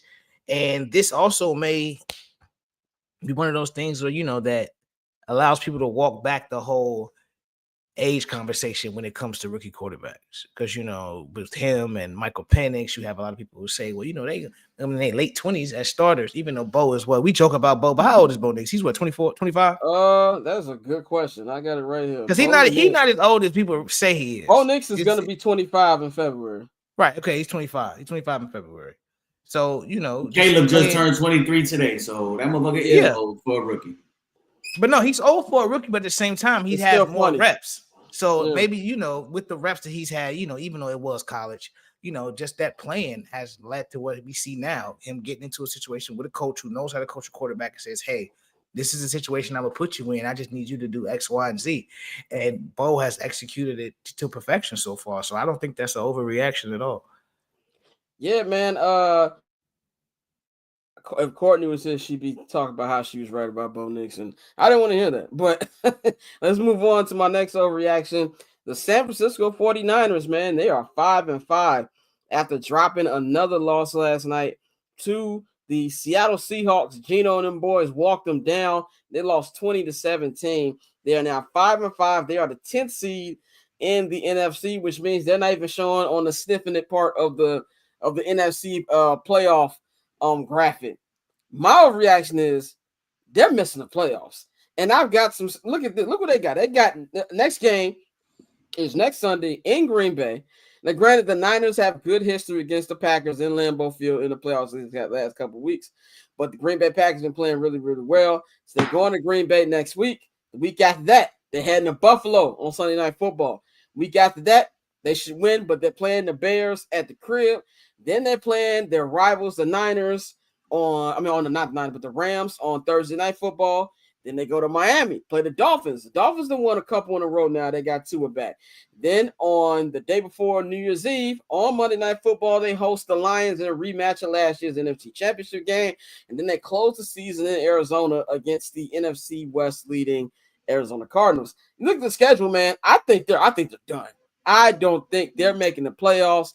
And Kyle Shanahan going to have some questions that need to be answered here, man. Mikey, what you think about the Niners? Is there overreaction to say they're not going to make the playoffs? Well, I had said it on the first episode for this season that I thought the Niners, this would be their last run. I had them getting in, winning the division, but I had them going out early. I just think a lot of those guys are banged up.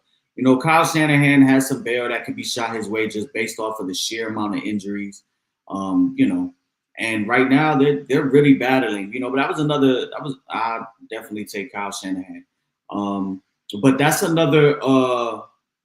another situation and late in that game where I felt like they were scared. The coach kind of was playing scared and went ahead and punted and gave the ball back when he could have killed them there. They have a tough schedule, but I think first off, they're gonna beat Green Bay. I put my money on that right now. I will be betting on that game because they just have Matt LaFleur's number, no matter who the quarterback is. But they have to really dig deep. They're gonna really have to dig deep. And I don't know if you guys seen, but Bosa was hurt last night and he didn't finish that game. They take him out. That's gonna be really interesting to see. What his injury designation is. And if that's something that goes ahead and has him out for an extended period of time, then I don't see how they can get in because they were generating no pass rush without him. But that being said, they still have enough with CMC and Juwan Jennings, and Kittle will be back this week, to still kind of move the ball and put up points. But it's really tough. They don't have what they've had in years past with that. real like top 10 defense, top 10 offense. They're really kind of struggling here, but I agree with you. I don't think it's an overreaction that they might not make the playoffs. Dante, you are a veteran in watching Kyle Shanahan play with the money. What do you think? Is it overreaction me for saying they're not gonna make the playoffs? And if they do miss the playoffs, what does it say about Kyle Shanahan? I'm not saying he's gonna get fired or nothing. I think he should be good with his job, but you've seen this happen before. Yeah, I know. I mean, he's gonna get the ultimate bail this year because of CMC. Like, so you can already forget that they're gonna bail him out because of that. But I mean, it's disappointing. But I think they still have an outside shot at making the playoffs. This is obviously not the same dominant Niners team that we're used to seeing, but I still think they have enough to where they can get in there, and they'll probably lose in the division round. Or if they make the wild card, they probably lose in the wild card. It's gonna be a quick trip this year. But we're not seeing that same dominant Niners team. So everybody's just quick to write them off. But if McCaffrey can, start to build up, get back in the game shape, I think he'll be a key part of that offense, and they'll still be able to put some points on people. So I think right now it just looks nasty because of what we're used to seeing out there, but they'll still make the playoffs. My final overreaction, if there's anything I would take from this season, despite how it's gone for the beloved, is it's not been going well for Aaron Rodgers and the Jets. The Jets lost again yesterday, 28-27 to the Indianapolis Colts. They made Anthony Richardson look good. Anthony Richardson, 3 touchdowns, granted, 2 on the ground. When I told my brother he had 3 touchdowns, my brother was like, in the air or on the ground? Oh, yeah, 1 in there. He said, yeah, you can't fool me. Even then, he had it's probably the best game I've seen from him ever, maybe. Aaron Rodgers did have a okay Aaron Rodgers game, 22 for 29, 184 yards passing, 2 touchdowns. But my thing is this: they're 3-8. He's not getting any younger. He's a head case. It doesn't feel like anybody outside of a couple of his teammates really like him. He's been the front office and the ownership has done everything he wanted them to do. They got Devontae Adams. That's money they got to pay him and Devontae. And it doesn't matter. They're 3-8. They're terrible. It's gonna get worse. And you can hear some of the whispers. He might not be alone around, even though he has 1 more year on his contract. My overreaction is the Jets are gonna find a way to force Aaron Rodgers to retire, so they can go in here, try to get one of these higher draft picks, and actually start this thing over probably the 500th time in their history, and close the chapter on this because it's obviously not working. I'm gonna go to Dante, man. Dante, do you think it's overreaction to say that the Jets are going to try to force their way out of this Aaron Rodgers situation? I don't think you really got to force your way out of it, because didn't he what did he do with his money? So he don't have no guaranteed money left, right? Nah, he don't have any guaranteed money left. It's like $1 million or some shit. So it's get him out of there if you want to, because I think it's a situation now where what are the Jets going to do? Because you remember Woody Johnson, he usually jumps in Trump's cabinet whenever, last time Trump got elected, he was working for the White House. So yeah, he's the key hog in that Jets organization, obviously, not only as the owner, because he's a very vocal owner. So at this point, does he even give a fuck? Like, we tried it, it didn't work. All right, I got shit to do. I'm finna go over here. So it's really a matter of I'm gonna go. What does he want to do? Yeah. So no, I don't know about forcing them to retire. They may simply just say, "Hey, bro, we don't owe you no money. Peace out," and take Hackett with you, and go from there.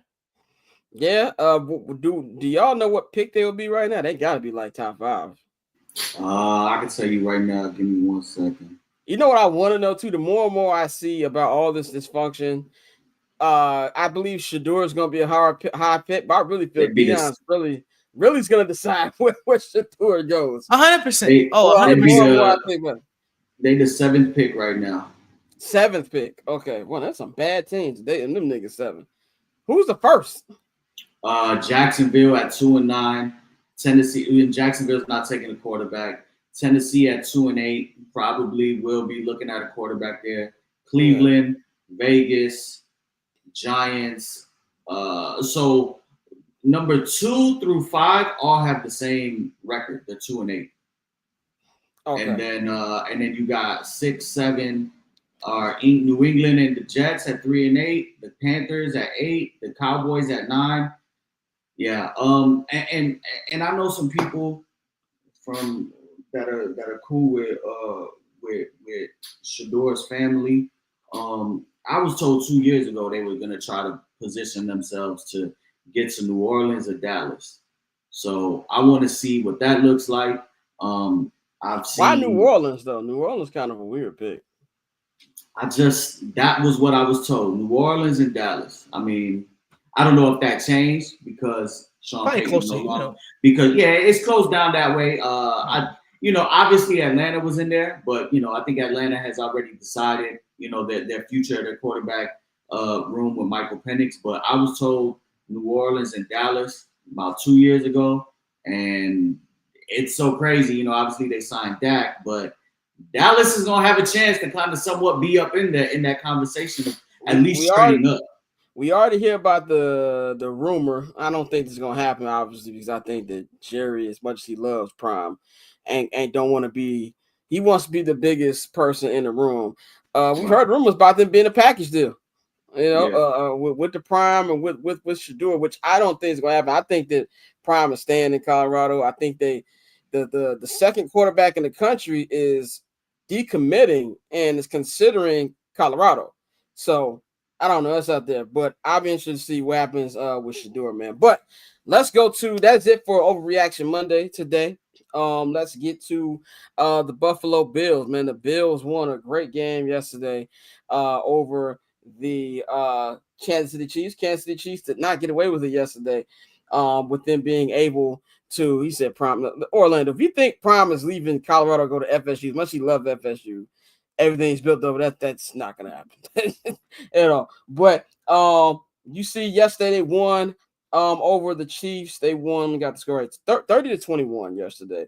Pat Mahomes, man, I really want to know why Pat is turning it over as much as he is. Like, I haven't really figured that out, but he's got like 16 touchdowns and like 11 interceptions right now, which is the most reckless I've ever seen him with the ball. Maybe it has something to do with Matt Nagy's play call. Maybe it doesn't. I just want to find a way to blame Matt Nagy for anything. Future Jets coach, Matt Nagy.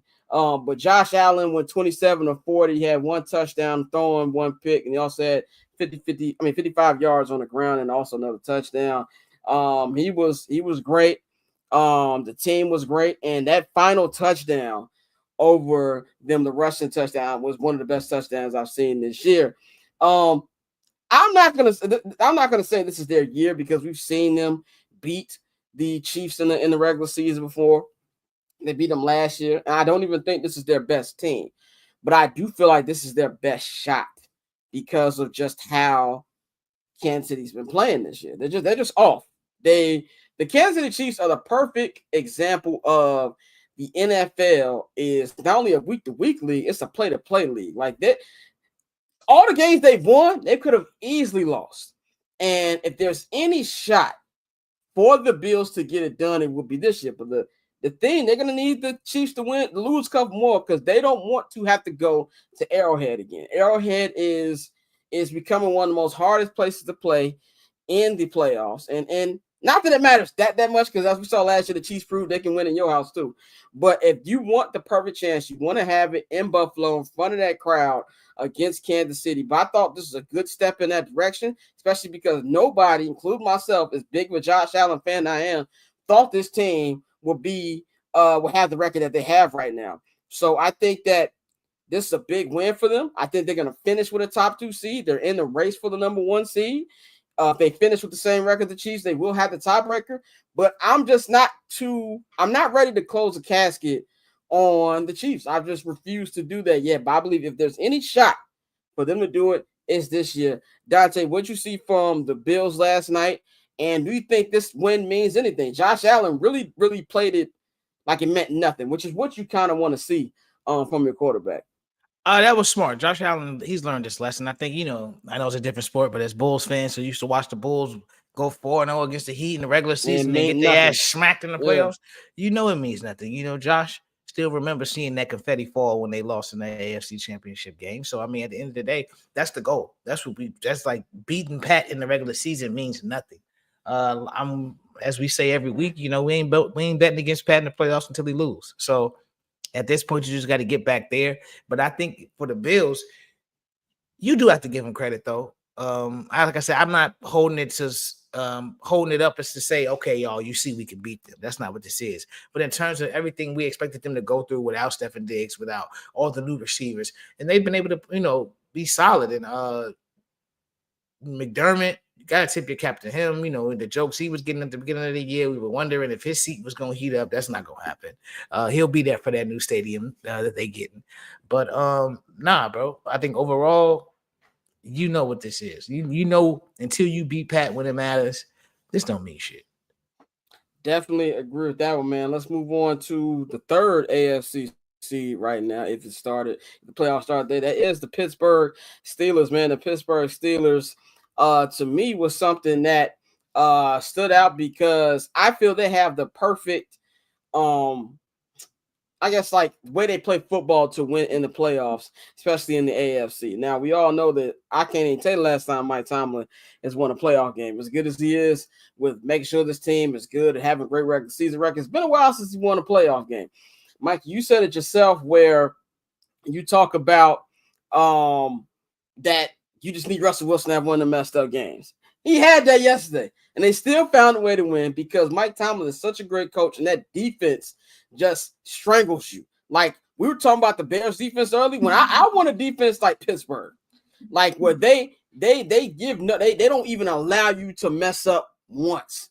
TJ Watt, generational player, but I feel especially if they can find a way to get one of these top two seeds.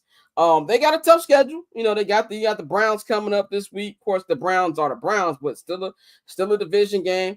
They got 2 games against the Bengals up, like 2 games against the Browns, 1 more against the Ravens, 1 against the Chiefs, which will be on Christmas. And they also got the Eagles coming up. So they've got a very rough schedule, but the way they play ball and the way Mike Tomlin coaches, this is their best shot in a long time. And even if Russ does mess up, Russell Wilson has been there. Russell Wilson is clutch. Russell Wilson can make the throws to win you games despite him having bad games. And that's why I feel like that's actually a good, I guess like game plan for success. Mikey, what you think about the Steelers and how good are they to you in your opinion?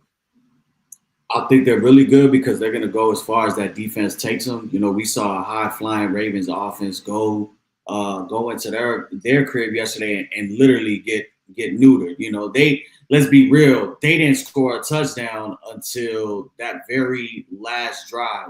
It was really just field goals. So I think that this Steelers team, as long as TJ Watt can stay healthy, as long as they can continue to run the ball and Russell Wilson can make plays in the passing game, they are dangerous. I mean, so your first point, they haven't won a playoff game in 8 years, since 2016. They've been to the playoffs, obviously, yeah. But they haven't won since 2016 when they beat the Chiefs. So it's been a while. There's obviously going to be pressure for them, but I really do like this team because that defense will travel. Running the ball travels. They know what their identity is. You know what they're going to be. They're not trying to reinvent the wheel. They're not telling Russell Wilson to go out there and play like Josh Allen or Joe Burrow and throw it 40 times, 35 times. It's maintain the time of possession, try to keep the other team off the field, and convert, put points on the board when you can. So I really do like this team. I think they're going to be tough.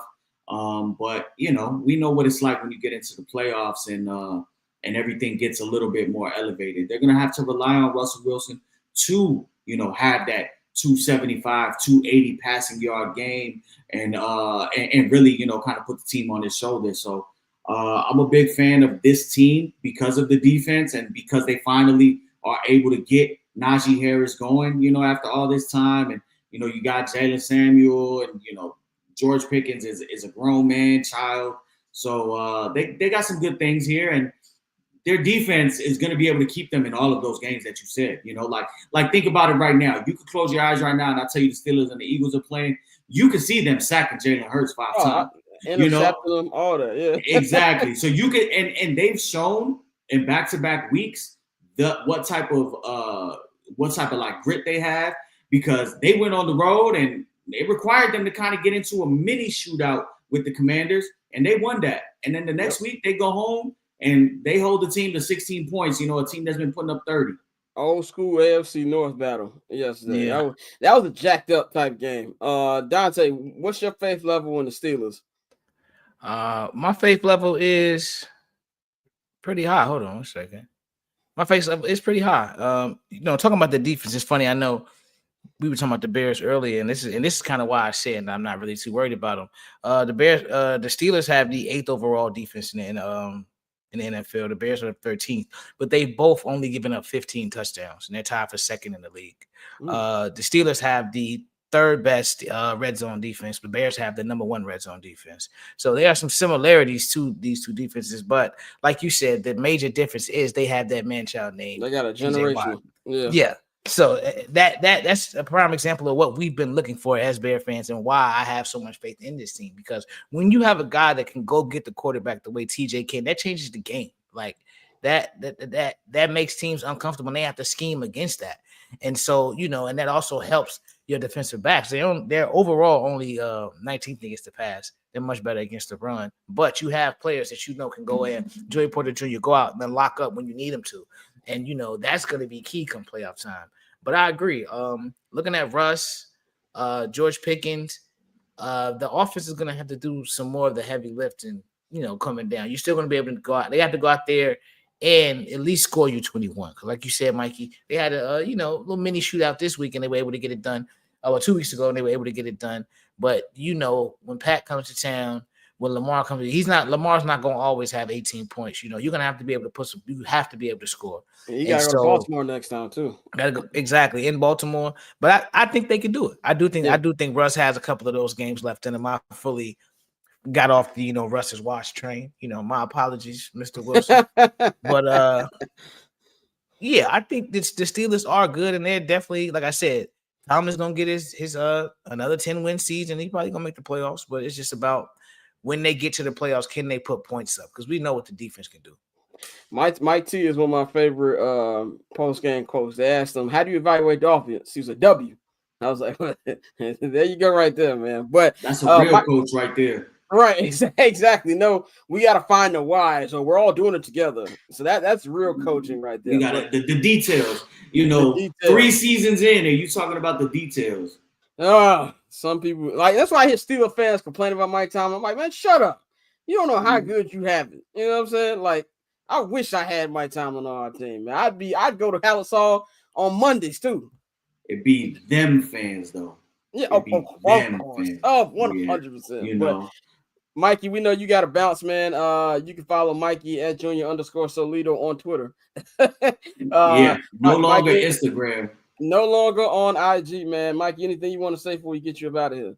I just want to give a shout out to Jim Harbaugh and the Los Angeles Chargers and Justin Herbert. I said last week in our game preview that this was going to be a game that was a shootout. It didn't look like it was going to be a shootout at halftime. It looked like it was going to be a blowout. Yeah. But seeing Justin Herbert and that offense and some of the throws that Justin Herbert made and being able to go ahead and drive your team down, to get into field goal range, and then, having a coach that still, continued to play for 7 and allowing J.K. Dobbins to go and, and break that long run. Kudos to them, because I thought that was a really big win for them this season. Obviously, that's the best win this season.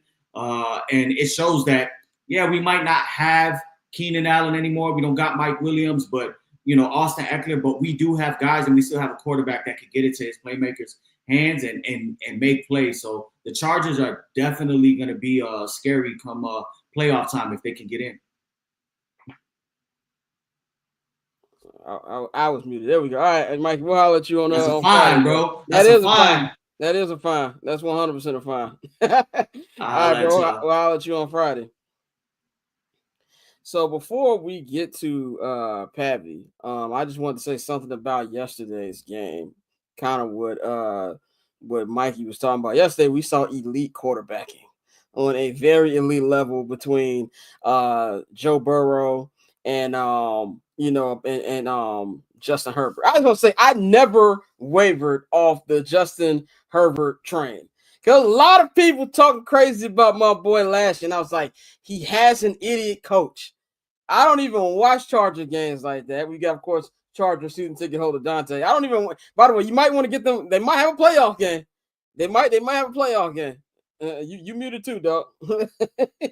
I said, "Oh yes, brother. I got the email. You know, playoff tickets will be purchased and playoffs." So but what I saw yesterday was just how good Joe Burrow is. Like Joe Burrow, man. I've said it before. I'm gonna keep saying it. Outside of Patrick LeVon Mahomes II, he's the best quarterback in the NFL. He's right now 3,000 yards passing. He already has 27 touchdowns. Or as Orlando says, get that hate out your heart for Joey B, Dante. Yeah, see, I was gonna shut the fuck up this segment because I've been talking crazy about Joe. You know, he's been proving me wrong every week. 27 touchdowns, only 4 picks. Only 4 picks. So I'm just gonna put them. This is my take on the Bengals. Then we're gonna move on. I think they're screwed, and the reason I think they're screwed is because they played this whole thing wrong. They played it wrong with Jamar Chase. Should have just gave him the money up front. Now you're gonna have to give him probably the biggest money of any wide receiver right now because he's balling out. T. Higgins is definitely gone. He wanted to go last year, and now you got to reframe that whole defense. The defense stinks. The defense is terrible. I know they had a couple plays yesterday where they looked bad, but at the end of the day, when you let Lad McClunkey, which is a top 5 white name ever, Lad McClunkey is a top 5 white name. Those were open plays a lot of times because at the end of the day, bad defenses are still bad defenses. You look at their head coach, Zach Taylor, who I feel like he's been on the Joe Burrow ride his whole career there. I don't think he's some good coach. He doesn't make adjustments. He doesn't do things that help you win the game. Their kicker, oh my God, what was that? It's just a terrible season for them. They're not going to have to rebuild because when you have a franchise quarterback, you're good, but they have to retool. They have to retool, and they're going to have to bite the bullet and pay Jamar Chase, which I am very skeptical about because contrary to popular belief, just because they paid Joe Burrow, this is a very, very cheap franchise. And the only reason they paid Joe Burrow because they finally decided to do the naming rights for their new stadium, which gave them some extra bread, man. So I feel bad for my boy Joe Burrow because he's hooping. He's probably going to finish with around 40 touchdowns, the best season of his career, and they're not going to make the playoffs, man. So that's all I got on them and where they're going to go, man. We're going to take a quick 1-minute break.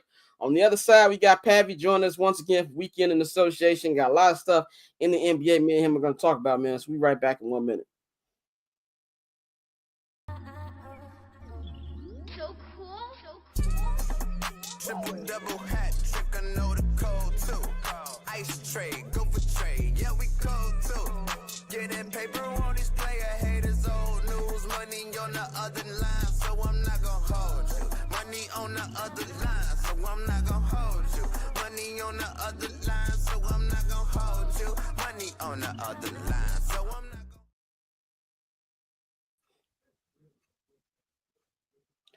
Welcome back, ladies and gentlemen, and welcome to this week's edition of Weekend in the Association with our homie Pavy, man. He's one half of the co-owners of this great channel, great company, H&B Media, man. You can follow Pav at Pavy World on all social media platforms.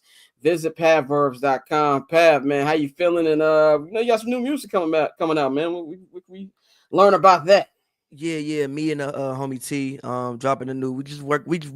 We've worked on some records and just wanted to put them out because no point in them sitting on a hard drive. So the EP is called Customs. Because we both have traveled a lot recently.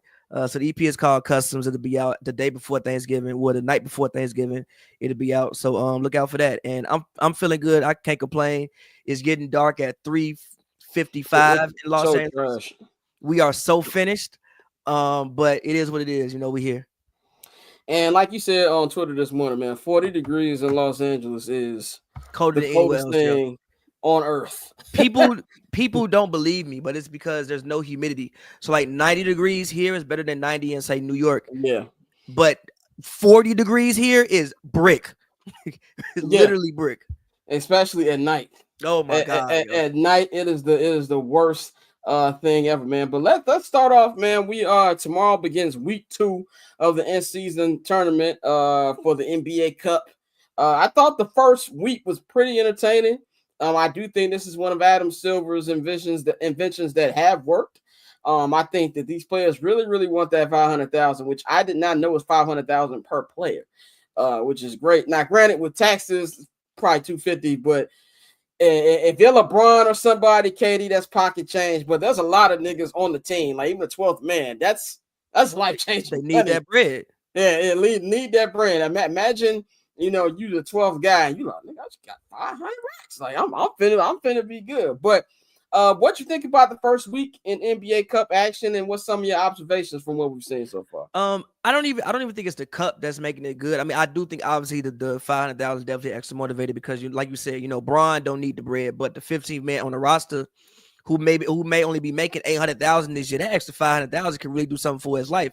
Or even if you are like a superstar, that extra 500,000, it's like trick off money. Like maybe I want a new car, I could take this extra 500,000, like buy this new car. But outside of that, I think the NBA has done a really good job of giving us intriguing matchups. Like they had the Lakers play the Spurs, Bron versus Wemby, AD versus Wemby. The most intriguing matchup probably was Warriors Mavericks. You have, I know we're going to talk about that later, but they've done a really good job of giving us intriguing matchups. Even I think the first Knicks Cup game was Knicks Sixers, if I'm not mistaken. So they've done a really good job of giving us very intriguing matchups that outside, if there was nothing, quote unquote, on the line, would still be fun matchups and matchups that we would tune in to watch. And contrary to popular belief, I know people have complained about, the play style, but there's been some really exciting games so far this NBA season. Like even I think it was Friday night, the Timberwolves Kings game when De'Aaron scored 60 and like 60. They came. Yeah, like there's been some really, really good, exciting basketball. I know people have complained about the play style, which is fair, but there's still been some good, exciting games. And I think, like I said, the thing that Adam Silver did that he did best was he made sure that those first couple of NBA Cup games were matchups that we really would have cared about. Even I think Group B, where Group B has the Thunder, the Lakers, the Suns, the Spurs, and Jazz. So outside of like the Phoenix and Lakers, obviously if KD is playing, we're going to get a Bron versus KD matchup. You always got to appreciate those because you never know how many you're going to get. The Lakers Thunder, I think, is interesting. So basically like even putting the Thunder and the Spurs in the same division. Obviously, unfortunately, Chet is hurt, but the thinking is you get a Chet Wemby matchup with something on the line. So I think they've done a really good job with scheduling. Yeah, I think too. Even last night's game, it wasn't a cup game, but the Suns Wolves game. Randall making a game-winning shot, and I also thought it was funny. He hit a buzzer beater before halftime as well. He had a big game, so there's definitely been some competitive hoops, and I do feel like this tournament the first day was like cracking. Like it was a lot of great games. With the Warriors and the Mavericks, which is a perfect segue into our next point. This was the big, but anticipated game because Klay Thompson making his return to the Bay Area. I thought what we saw from the organization is the difference between good organizations and bad organizations. The way they rolled the red carpet out for him. Now, I'm very interested to see what Derrick Rose night is going to be on January 4th. To see what the Bulls roll out for him. But I can guarantee you it's not going to be as nice as what we saw. Granted, I know he didn't win championships for him, but whatever. He's still one of your best players. What they did rolling out the red carpet for Klay, I thought was very, very well done. And it was a great game, competitive. Steph hit the game-winning shot. Great game. And Klay actually hooped. Too. It's not like Klay hit a couple threes. I thought once his adrenaline came down, he was going to go huffing it out. But he had a really, really good game. But I want to talk about what Draymond Green says. So Draymond Green, he has, of course, his podcast, Draymond Green Show. But he got a new co-host. Shout out to our guy, BD. BD is his new co-host. And they talked about the days leading up to the matchup. And Draymond was like, yeah, man, Steph was real emotional about it. We were emotional about it. But then I told him, like, yo, lock in. Like, that used to be our man, but we got to get this dub. And he said Steph didn't respond to the text. He called Dre, like, you right. He said, so he reached out to Klay one last time, just to, it's going to be a good game. Klay didn't respond to this nigga. Klay didn't respond to him, left him on and like ghosted him. And I guess that made Steph mad. And Steph was supposed to speak before the game. He called, I guess, head of PR communications though with the Warriors, told him, cut that speech. I'm not talking no more. I'm not talking anymore. And we also heard too, Draymond said that, I haven't really spoken to Klay like that. Have you ever tried to get in contact with Klay? I've reached out to Klay. He didn't really respond to me a couple times. Now we know why Klay didn't get that. They didn't want to pay him the money. But to you, Pab, does this sound like it was a little bit more of is there something there? Now, obviously not no actual beef or hate between the two, but is there something there between Klay and Steph where it maybe they aren't as super close as we thought they were, or maybe it's just a competition thing? No, I mean, I think it's both, right? Like, I think, if you Steph or if you Steph, both of them have a right to feel slightly betrayed by the other. You know what I'm saying? Like, in Klay's mind, maybe Klay's like, man, you should have went to the front office and fought for me. Like, we built this thing together. Now we came in together, but we, built this whole thing together. And if you Steph, I mean, you even see Steph at the end of the game, he was like, this my shit, or whatever he said to the camera. But like, I think that Klay not rocking with them. And they probably might feel a way about Klay. Like, damn, you gonna leave over bread, bro? Like for real, you gonna leave over some bread? Like, we gave you, I think what the organization paid you. You were on the worst. Now he deserved the money, but you were on the worst contract in the NBA for about 5 years. They paid you $190 million, and you was out there averaging 18 when you came back, and you missed 2 years. So it ain't like the organization just completely did wrong by you. That ain't really what happened. So I think both sides have like a right to feel betrayed. Yeah, I definitely think it was something there, like for sure. But also it is competition. But at the same time, and you might see this team down the line. You went to the Dallas Mavericks with Kyrie Irving and Luka Doncic. You know what I'm saying? So I definitely think that there is something there. I think that 10 years from now, when all of them are done playing and we do the Warriors documentary, it'll be fine. People won't be, mad. I think time heals all wounds, and those guys, shared a special bond together that can never be broken. But definitely right now, I think it is some smoke for sure, and it should be. It should be some smoke. Klay has a right to feel betrayed by the organization, and Steph and Draymond have a right to be like, damn, we beefing over bread. So, Yeah, I agree with you. I think I can see it from Klay's perspective 100%. I got to see from Steph's perspective too. Like, Klay can say, "Oh, you could have fought for me," and maybe Steph did. We don't know. We don't know the actual breakdown of what happened in the back. But I think what you also see too is a reminder: these are athletes, and they're highly, highly competitive. We talk about the things that used to slight Michael Jordan or slight Kobe Bryant. They're not the only ones like that. Obviously, Klay isn't on the level of those two, but maybe he felt like I carried y'all niggas a lot of nights.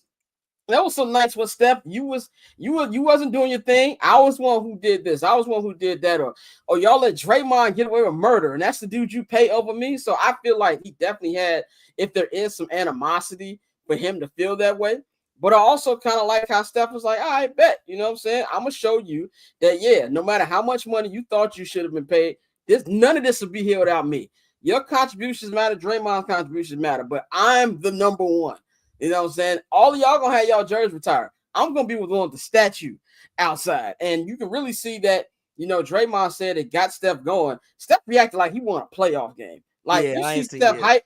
I ain't never seen Steph hype like that after a regular season win. It just showed you how much it actually meant to him. Yeah, for sure. And also, we don't know what happened behind the scenes last year. I think that part in the doc in, I don't know, 2035 will be very interesting, because Dre even came on and said, like, man, I can see that he was unhappy. So we don't know what happened in the locker room or, behind the scenes last year. Like, was he trouble? Like, was he, so we don't really know what happened that led ultimately to this divorce. But yeah, I mean, you even saw Klay. I ain't never seen Klay that hype. Yeah, and you could tell. Yeah, both of them was like you could tell it meant something to all of them, and this just was not just another game. And it's probably gonna be like that for the foreseeable future. Probably every time they link up, it's gonna be like that. And again, I think it just makes the basketball games way more exciting. I hope we get a playoff series of that. I think it'd be great. Yeah, and it's also was mind blowing me to see all the wars that they've had with the Cavs for him to now be on the same team as Kyrie Irving. It's crazy. Like that was crazy to me as well. Kyrie called to recruit him, which is crazy. they said that Kyrie was the main one recruiting him. Yeah, and it's like you talk about the documentary, and we know they're going to have a documentary. One thing you learn about these documentaries is one thing that I always thought as a kid, and I think everybody thought. I thought Michael Jordan and Steph and Scottie Pippen were homies. I thought that was his man's. Come to find out, that was nowhere near that. And even to the point where you saw in The Last Dance where Scottie was like, well, no, what Michael said, Scottie was selfish, man. Like, basically, forget your money. Help me out, nigga.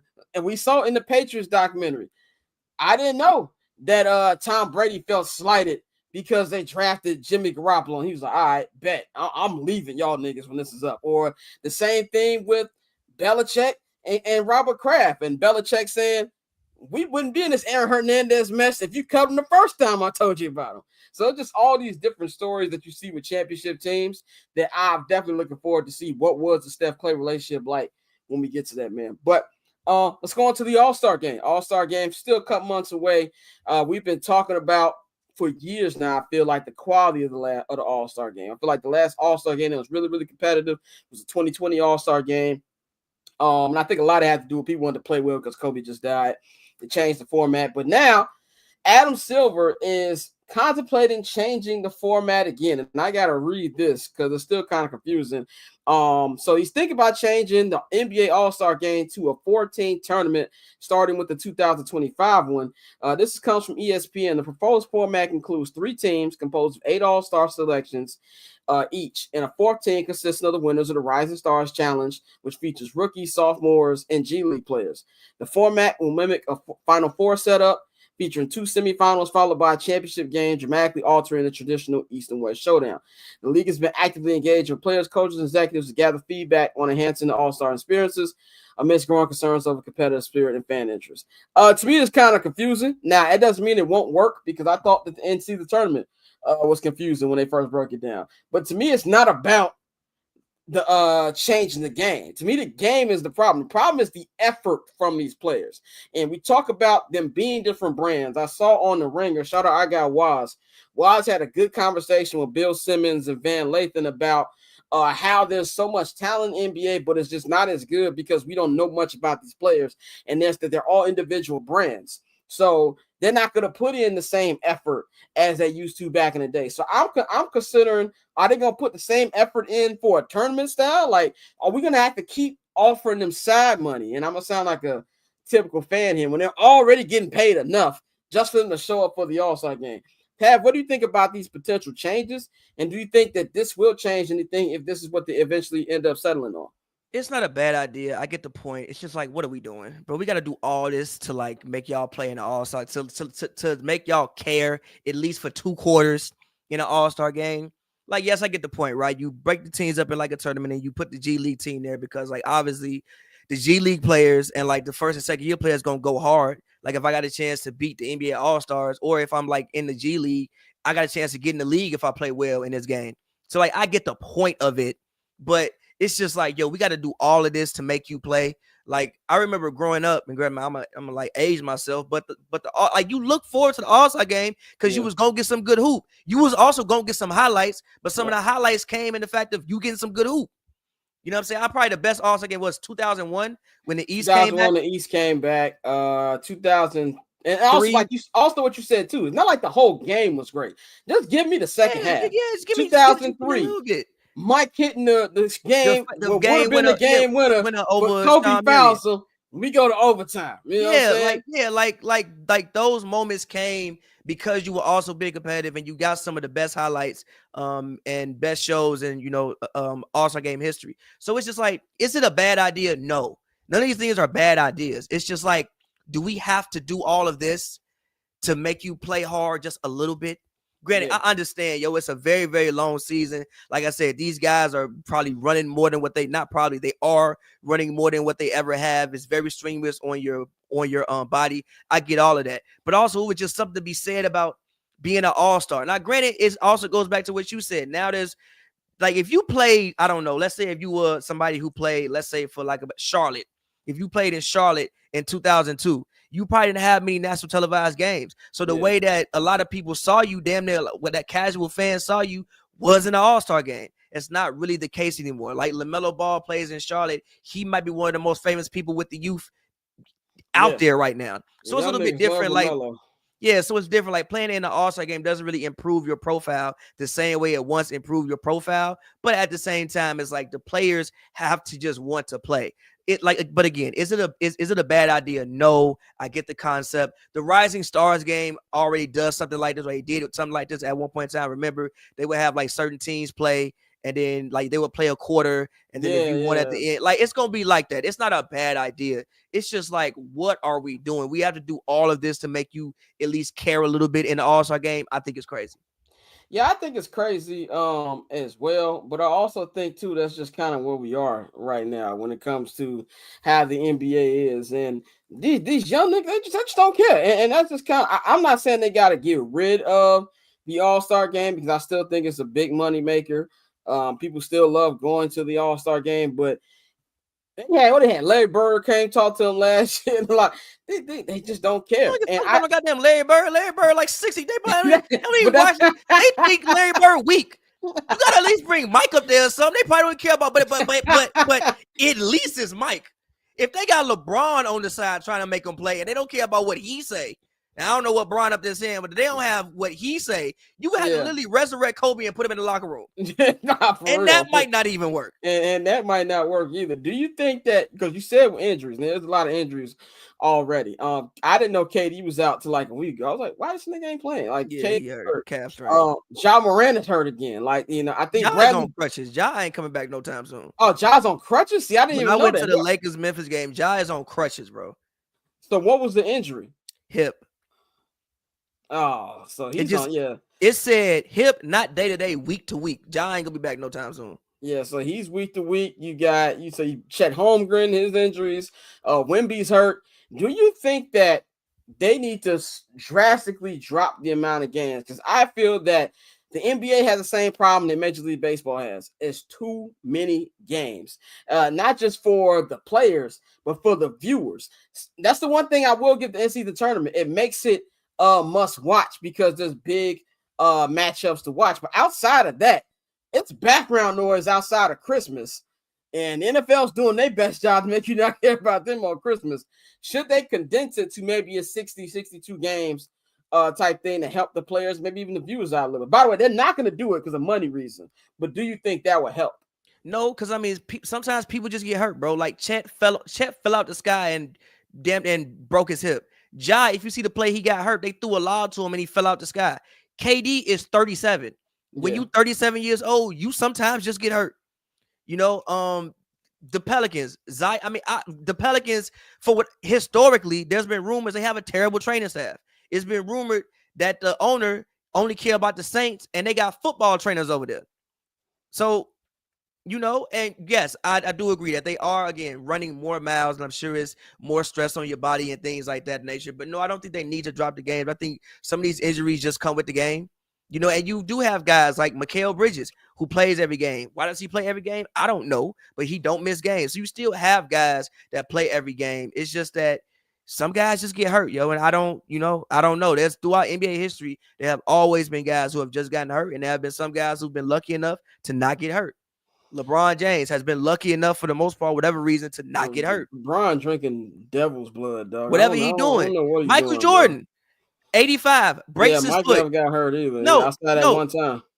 86 broke his foot, but he broke his foot in the worst part to break your foot because you don't get that much blood to that part of your foot to make it heal. Never broke it again. Yep. I don't know. Jokic don't give you about 70 games a year. Yeah. Jamal Murray sometimes not. It's just some guys get hurt and some guys don't because of play style or whatever else. Wemby, I think he just got hit in the chest and they just being very, very careful with Wemby because I think they said it was a knee injury though. Knee injury. Yeah, I think they're just being very, very careful because he's a tall guy. You look at Yao Ming, you look at some of the tall guys in history. It don't last that long sometimes. So, no, I don't think they need to shorten the games. Also, I think for the sake of NBA history, I wouldn't want to shorten the games. Football, they extending the season. And it's about to be an 18 game. Yeah, they extended, but also football has done that before. I think at first you played 14, then you went to 16, now they're going to 18. So they extend. So no, I don't think you need to do that. I just think, some guys get the bill of health and some guys don't. And speaking of Spurs, definitely prayers and thoughts out to Pop, man. He had a stroke not too long ago, man. So definitely hope he gets better. Last topic I got for you, man. The legendary Inside the NBA. There was a lot of fears, including me personally. I love Inside the NBA. To me, it's one of the greatest sports shows ever. And I got to say this, people out there. If you're watching Inside the NBA for basketball analysis, stop it. I'm not watching Inside the NBA to hear what Chuck and Kenny and Shaq really think about the games. I want to hear them be hating the old heads. I want to see them make jokes. That's what makes it entertaining. But with NBC getting back into the NBA rights game starting next season, Amazon taking their place, ESPN re-upping, there was a lot of fear that this is going to be the last season for Inside the NBA. But Chuck and Charles Barkley, even Ernie, has said on a couple interviews that they had something working. They just didn't know what it was. Well, the news has been announced this last couple of days. First came from the Wall Street Journal, and then ESPN confirmed it today in a press release. So the ESPN and TNT Sports have reached agreement for the iconic Inside the NBA to exclusively distribute it on ESPN and ABC platforms beginning within the 2025-2026 NBA season. So for those who are confused, I saw a lot of people out there concerned, or I hope ESPN doesn't mess up how they mess other stuff up. This is fully created and produced by TNT Sports. They're still going to shoot in Atlanta. Chuck, Ernie, Kenny, and Shaq are still all Turner employees. So really all ESPN is doing is actually airing it on their channel. So it's basically like a record deal. Like your label is producing it. This label is just distributing it. They're the distributor pretty much. And it's not going to be on every Thursday, but starting with 2025, they're going to be through the NBA playoffs, through the conference finals, and the NBA finals, which they've never been on the NBA finals. We've always said, man, I love to see Inside on the NBA finals. You know, NBA TV will have like one or two of them during the finals, but not the whole crew. And then after January 1st, of course, they'll be doing Christmas Day, opening week, final week of the season, other marquee live events. But after January 1st, then they'll be every Saturday for the ABC games, man. That sounds great. Only wrinkle in this, and it's an 11-year contract. Only wrinkle is Shaq's contract expires in July. And the rumor is he is not happy about ESPN putting out a press release or TNT putting out a press release without them renegotiating his contract. What do you feel about this new deal? And do you think we should be concerned about Shaq possibly not being there next year? I mean, yes, but at the same time, like it was like I think Draymond is a guy that when he's done playing, he'll probably be on that show. Like even if you lose Shaq, and granted, Shaq does bring like a different energy to it. It started off rough, but Shaq and Chuck's demeanor is hilarious. But I think you can supplant Shaq with somebody else. Like even when you see them do the other show, when they'll bring D-Wade or they'll bring somebody else in there, I think you could supplant Shaq and still get some of the comedic effect. But I think it's dope. Also, I think it's dope for ESPN, and I think that if you can have Pat McAfee on there and the antics that he be doing, you can have Inside Stephen A. like if you can have them on there, Pat McAfee be on there cursing midday, by the way. Like at least midday. It'd be like 2 p.m. in New York where he doing that. At least with them, it'll be late night, like and again, I think ESPN can use that. I don't watch any content on ESPN literally at all. I watch Pat, but I watch Pat's clips. Like I'm not sitting there. Pat's show be 3.5 hours. I'm not sitting there watching. Bro, the only thing maybe if like I'm on vacation or something and I'm in America and I'm in my hotel room, I might turn on ESPN or something like that. But other than that, I don't really watch. Background. But other than that, I really don't watch ESPN. So I think it's good for them. It's also can bring it to a different audience. Like I think during the finals, I think it would be dope to get their opinion and get those laughs. So yeah, great for them. Shout out them. That's dope. And as far as the Shaq thing goes, it would be unfortunate to see Shaq go, but I think you could supplant Shaq and still get some of the same comedic effect that you've had. Yeah, I think Shaq is definitely the most replaceable. I love Shaq, what he's done. By the way, I do think they're gonna sign him. I don't think ESPN went through all of this to not get the full thing. Yeah, I think they'll give Shaq his money. But even if they didn't, that show was Ernie, Chuck, and Kenny for like 25 years. There was a time before Shaq. There can be a time after Shaq. Yeah, and like you said, that you can find somebody else to fill the spot, but I do think that all four of them will come back. And I think my biggest thing for me, I'm glad TNT is producing it because I did not want ESPN to produce it whatsoever. I think it's going to be dope, and it's going to be also great because now you're going to get them for the Christmas games, for all the Christmas games, for the NBA finals. I think that's going to be dope. But I personally wasn't ready for it to go away. I'm 36. I don't remember a world where I was watching basketball and Inside the NBA wasn't a thing, man. So that's all I got, man. Anything you want to say before we get you up out of here? Luka Doncic, I'm watching you. Luka, Luka, I've been Yeah, seeing Luka you. Wildin', man. Luka, I've been seeing you at the last moments of these games, shooting them shots just because your name is Luka Doncic, or that Jazz game when you allowed the game-winning layup because you weren't paying no attention. Luka, I've been seeing you, and listen, you about on year 6, 7, 8 now. You getting older. Yeah. It ain't cute no more. At some point in time, we gonna start pointing the finger at you, my brother. So, Luka, I've been seeing you, and that's what I want to say. Luka definitely has been wild. And also, James Harden became number 2 in 3-point list, and nobody cared. Yeah, you don't really look at James Harden as a 3-point shooter, but he's number 2. So shout out James Harden for becoming number 2 on the 3-point list. Shout out Harden, man. Y'all can follow Pavy at Pavy World on all social media platforms. Pavverbs.com. Of course, you got new music coming. Do we have a date we want to share with people yet, or we gonna wait for the date? 11/27, the night before Thanksgiving. So while y'all out drunk or whatever, because I know this is one of the biggest party years, party day of the year. Yeah. Y'all could play me and the Homie T project. It's definitely some jams on there. So yeah, check it out. Yeah, and unfortunately for me, I can't party on that day because I will be on the road to Detroit to watch the Bears get sacrificed. You can party in Detroit. Now I'll be on the way to Detroit. Let's go early. The 4-hour drive. I'm not going early. Oh no, there's a reason why I'm not going early. I'm not gonna say that on there. But y'all can follow Pavy at Pavy World, man, and Pav will holler at you next week, bro. All right, man, I'll holler at you. Yes, sir. We are gonna wrap up this edition of I'm not gonna hold you here, man. Been another great edition of the show. Shout out to Pav for joining us. We will be back on Friday. The whole squad will be back. Mikey, Courtney, Bang will be off of IR. We're gonna get y'all ready for the Vikings game. Tired of previewing Bears games, man. But y'all can follow me at Barberchair Scott on all social media platforms, man. Follow the Barbers Chair Network at Barbers Chair Net. Follow H&B Media at H&B Media TV on Twitter and at H&B Media on Instagram. Subscribe to the Patreon, man. You can see right here on the screen that take you right to the QR code. If you scan it and if you subscribe to the $10 holler Barbers Chair Access, you will get 25% off on your first order for the Barbers Chair Network shops, man. We've got hoodies, we've got hats. We got everything, man. So come and shop with us. Shout out to all y'all who have shopped with us, man. So it's gonna be a Monday night football. Come on, 30 minutes. Don't really care about this game. I think if the Texans don't beat the Cowboys, then we really need to be talking about them even more, man. So y'all enjoy the night. Enjoy the rest of y'all week. I'll be back with y'all on Friday. I'm up out of here.